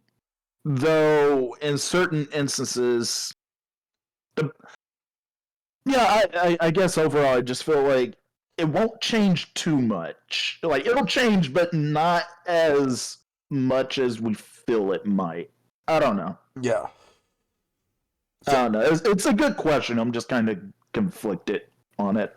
I understand. Yeah. Zach? All right. So for me, I've kind of sorted this answer or this question into two different categories. In terms of game hunting or game collecting, in terms of retro, and in terms of what will come in the future, collecting consoles, from the future, whatever we can expect if in that inevitable all digital age. Retro, I don't think will change too much. The only question I have, and it's the big one, which we're seeing a lot more pop up nowadays, is emulation. How much because emulation is just getting easier and easier to do. Like, I'll be honest, I have my good old trusty Steam Deck over here. I love this thing, and I've got all my GameCube games and all my stuff loaded onto it. And it's just so easy to play them, and like, you look like you're gonna say something, Shell. You gonna say something there? I was gonna say that, like, in terms of emulation, I am actually going to. This is like a small teaser. I will eventually have a topic on this and be more elaborated on it in the future. But Yeah, yeah, I kind of asked the question about talking about the emulation before, but you happen to not. You're the only one that happened to not be in the conversation beforehand because you were waiting on you. So yeah, it's all it good. happened to be that you talked about it anyway. But I will have a dedicated discussion on emulation in the future. Yeah, because it is having a big impact. I mean, it's just getting easier and easier to do, like, especially as computers and everything get more powerful and things are just easier to do. I mean, I'm no tech expert, but it just seems like nowadays it's getting more and more possible. I mean, I remember when I was a kid, even, you could play like NES games online, whatever, or maybe Super Nintendo games, but now it's like, you can even emulate the Switch. You can emulate modern games. It's like, geez, like if you can emulate modern games now, like, it's like but the only thing I feel like that would affect is maybe just the pricing of things. Maybe that'll help things come down more. As if people are just going to be like, well, screw $150 for Paper Mario Thousand Year Door or whatever. I'll just emulate it for free, and then it'll just naturally the price will come down because no one's willing to pay it because you could just the only people who would pay it are people who want to play the authentic experience. Yeah. But in terms of the future, that's just hard to say because we don't know. Like the future is very uncertain. I mean, you look at the game industry now, right? You're seeing how weird and like even unstable I'd say it is right now. Like games are selling better than ever, but like you're seeing hardships with companies and all the layoffs, and you're just seeing like how everything's changing and like how a lot of companies want to do live service games, which creates a whole other issue because like games in the future when you can't update them, and like even with like what you have on a disc, if you get a disc for the PlayStation 4 in 10 years time but you can't update it because you're unable to update it, like there's a whole bunch of questions that come with all of that. Yep. So it's just an uncertain answer because like if you get a PS4 game, like we're thinking about the future, even think of the PS4, the PS5. In the future when you get a disc, it'll only have what launched on that disc. Yeah. And if you can update that, you're not going to have the complete version of that game that's what got updated over the year or two, whatever that the game got updated for. So it creates a whole slew of questions that I feel like we're not going to be able to really have a definitive answer for until we have to deal with the problem. And we see it a little bit. We saw it a little bit when PS3, I think the PSP, and even recently with Nintendo, the 3DS and Wii U, these stores started to close. It's like, well, what are we going to do? And 360's next. Yeah, it's like there's not much you can do. Yep. Mm-hmm. That's the thing. To be honest, my answer is pretty much echoed by everybody here because I pretty much echo all your points. But I will say this: I think for the digital age, I think there is actually one issue that not a lot of people seem to really talk about, and it actually kind of scares me. Is if we get to a point where a lot of companies start normalizing revoking your access of a game just so that they could sell it to you again for even a higher price than how much they sold it. That's what scares me. I don't see enough people talking about this, but this is something in the future that we need to really have a discussion about. But otherwise, every point that you guys made, I 100% like understand everything. I understand, like, I agree with a lot of points overall, but we'll see how the future of digital age goes. But I don't think it's going to affect retro games that much. I agree with you though, Shell. That is a scary thought because it's like when you really think about it, yeah, we're spending money on digital versions of these games, and like someone said earlier, we're at a point where with like with the PS5, perfect example, the hard drive is the disk drive is optional. Like even with the original before the revision, Yeah.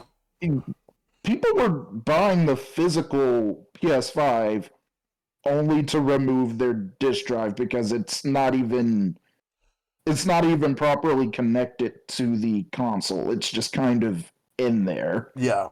And like the thing with all digital, like when they're all digital futures, just that is a future where you technically don't own any of the games you purchase. You own the license to it.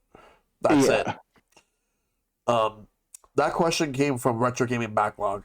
So that's all the questions. That's actually going to do it for the show. And I have to thank all you guys for coming through. But before we sign off, Homecoming, where can we find you? Okay, so you can find me on Twitch at Homecoming Hero. I'm trying to stream every Monday and Wednesday. I'll announce on my stream, but I have a charity event coming up, as well as going to be taking a little bit of a break to prepare for that, and also just to just relax for a little bit. But aside from that, you can find me at YouTube at Late Night Sprites. You can find me wherever podcasts are listened to for Late Night Sprites, and you can find me on TikTok at Late Night Sprites Vlogs. I like to go to retro game stores and question games like, why does Dr. Blowhole Returns Again exist? And I love making like fun little skit vlog content, and I have long form content in the oven that will be coming later this year. So that's where you can find me. All right. Where can we find you, Rox? You can find me at twitch.tv/RoxTheCat 17, I think. Yep. See, yeah. No, just where- Rox _ cat. Yeah, where I stream on and off. I don't have a set schedule. I tried to have a set schedule, it just didn't work for me. So I just stream whenever I feel like it. You can also find me at YouTube, on YouTube over at Rox's Gamepad, where that's where I upload my stream VODs as well as whatever else I feel like uploading every now and then. What else? You can also find me on Twitter and Blue Sky. And Homecoming, you forgot to mention this one, but you can also find both of us at Galactic Rush 64 on YouTube. Mm-hmm. Yeah, I was gonna let you mention it. Both of us didn't need to. Fair enough. Yep. But yeah, those are all the places where you can find me. Yep. ZakPak, where can we find you? I'm mostly prevalent on YouTube, youtube.com. I think it's /ZakPakYT, something like that, something silly like that. It's ZakPak, easy to spell, whatever. But I'm also on Twitch. I stream whenever I feel like it. Basically, usually it's when I play Mario Party. Sometimes Shellshock's in there with me. We always have a good time with Clark in the Mario Party Madness group. Yep. Also on TikTok, ZakPak.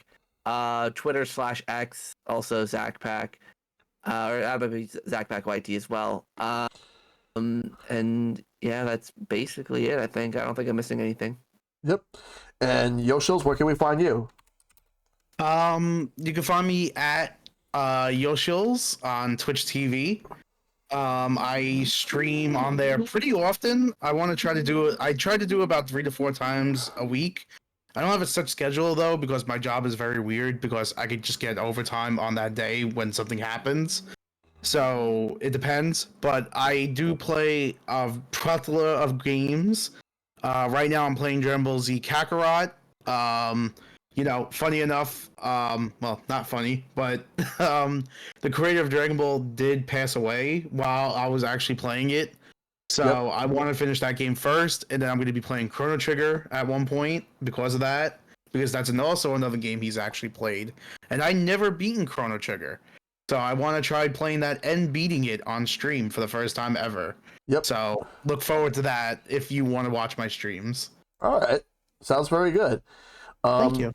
So you can find me at pretty much here and anywhere on like multiple platforms where I stream on Twitch. I put my VOD, I have my YouTube VOD channel, but I'm going to be working on some YouTube content, exclusive YouTube content really, really soon. And on TikTok, Twitter, Blue Sky, Threads, you name it, I'm on there. But all I do is daily streams Monday through Thursdays from 7 or 8 p.m. Eastern until midnight, with the occasional Sunday stream. There will be no episode of Sharing with Shellshock next week, but the week after, on March 29th, I will have a WrestleMania episode. Stay tuned for that. That will be a fun one. Wow. Yep. So, ZakPak, Homecoming, Yoshils, Rox, thank you all so much for being a part of this episode. I really appreciate it. Thank you for having us. Yeah, thanks for Thanks for having us on. Anytime. Just I will have you guys on again in the future. So I'm looking forward to that. I will be getting the credits rolling. I'm gonna definitely get the credits rolling, but I'll be back in the voice call afterwards. But to everybody in chat, thank you all so much for tuning in to this stream. Thank you all for tuning into the podcast. I really appreciate it. So, as always, may you all take care of yourselves. Be awesome. Stay awesome. Tell your loved ones you love them. Check up on them as always. Fight for lasting peace. And I'll see you guys next time. And y'all have a great night, everybody. Good night, everybody.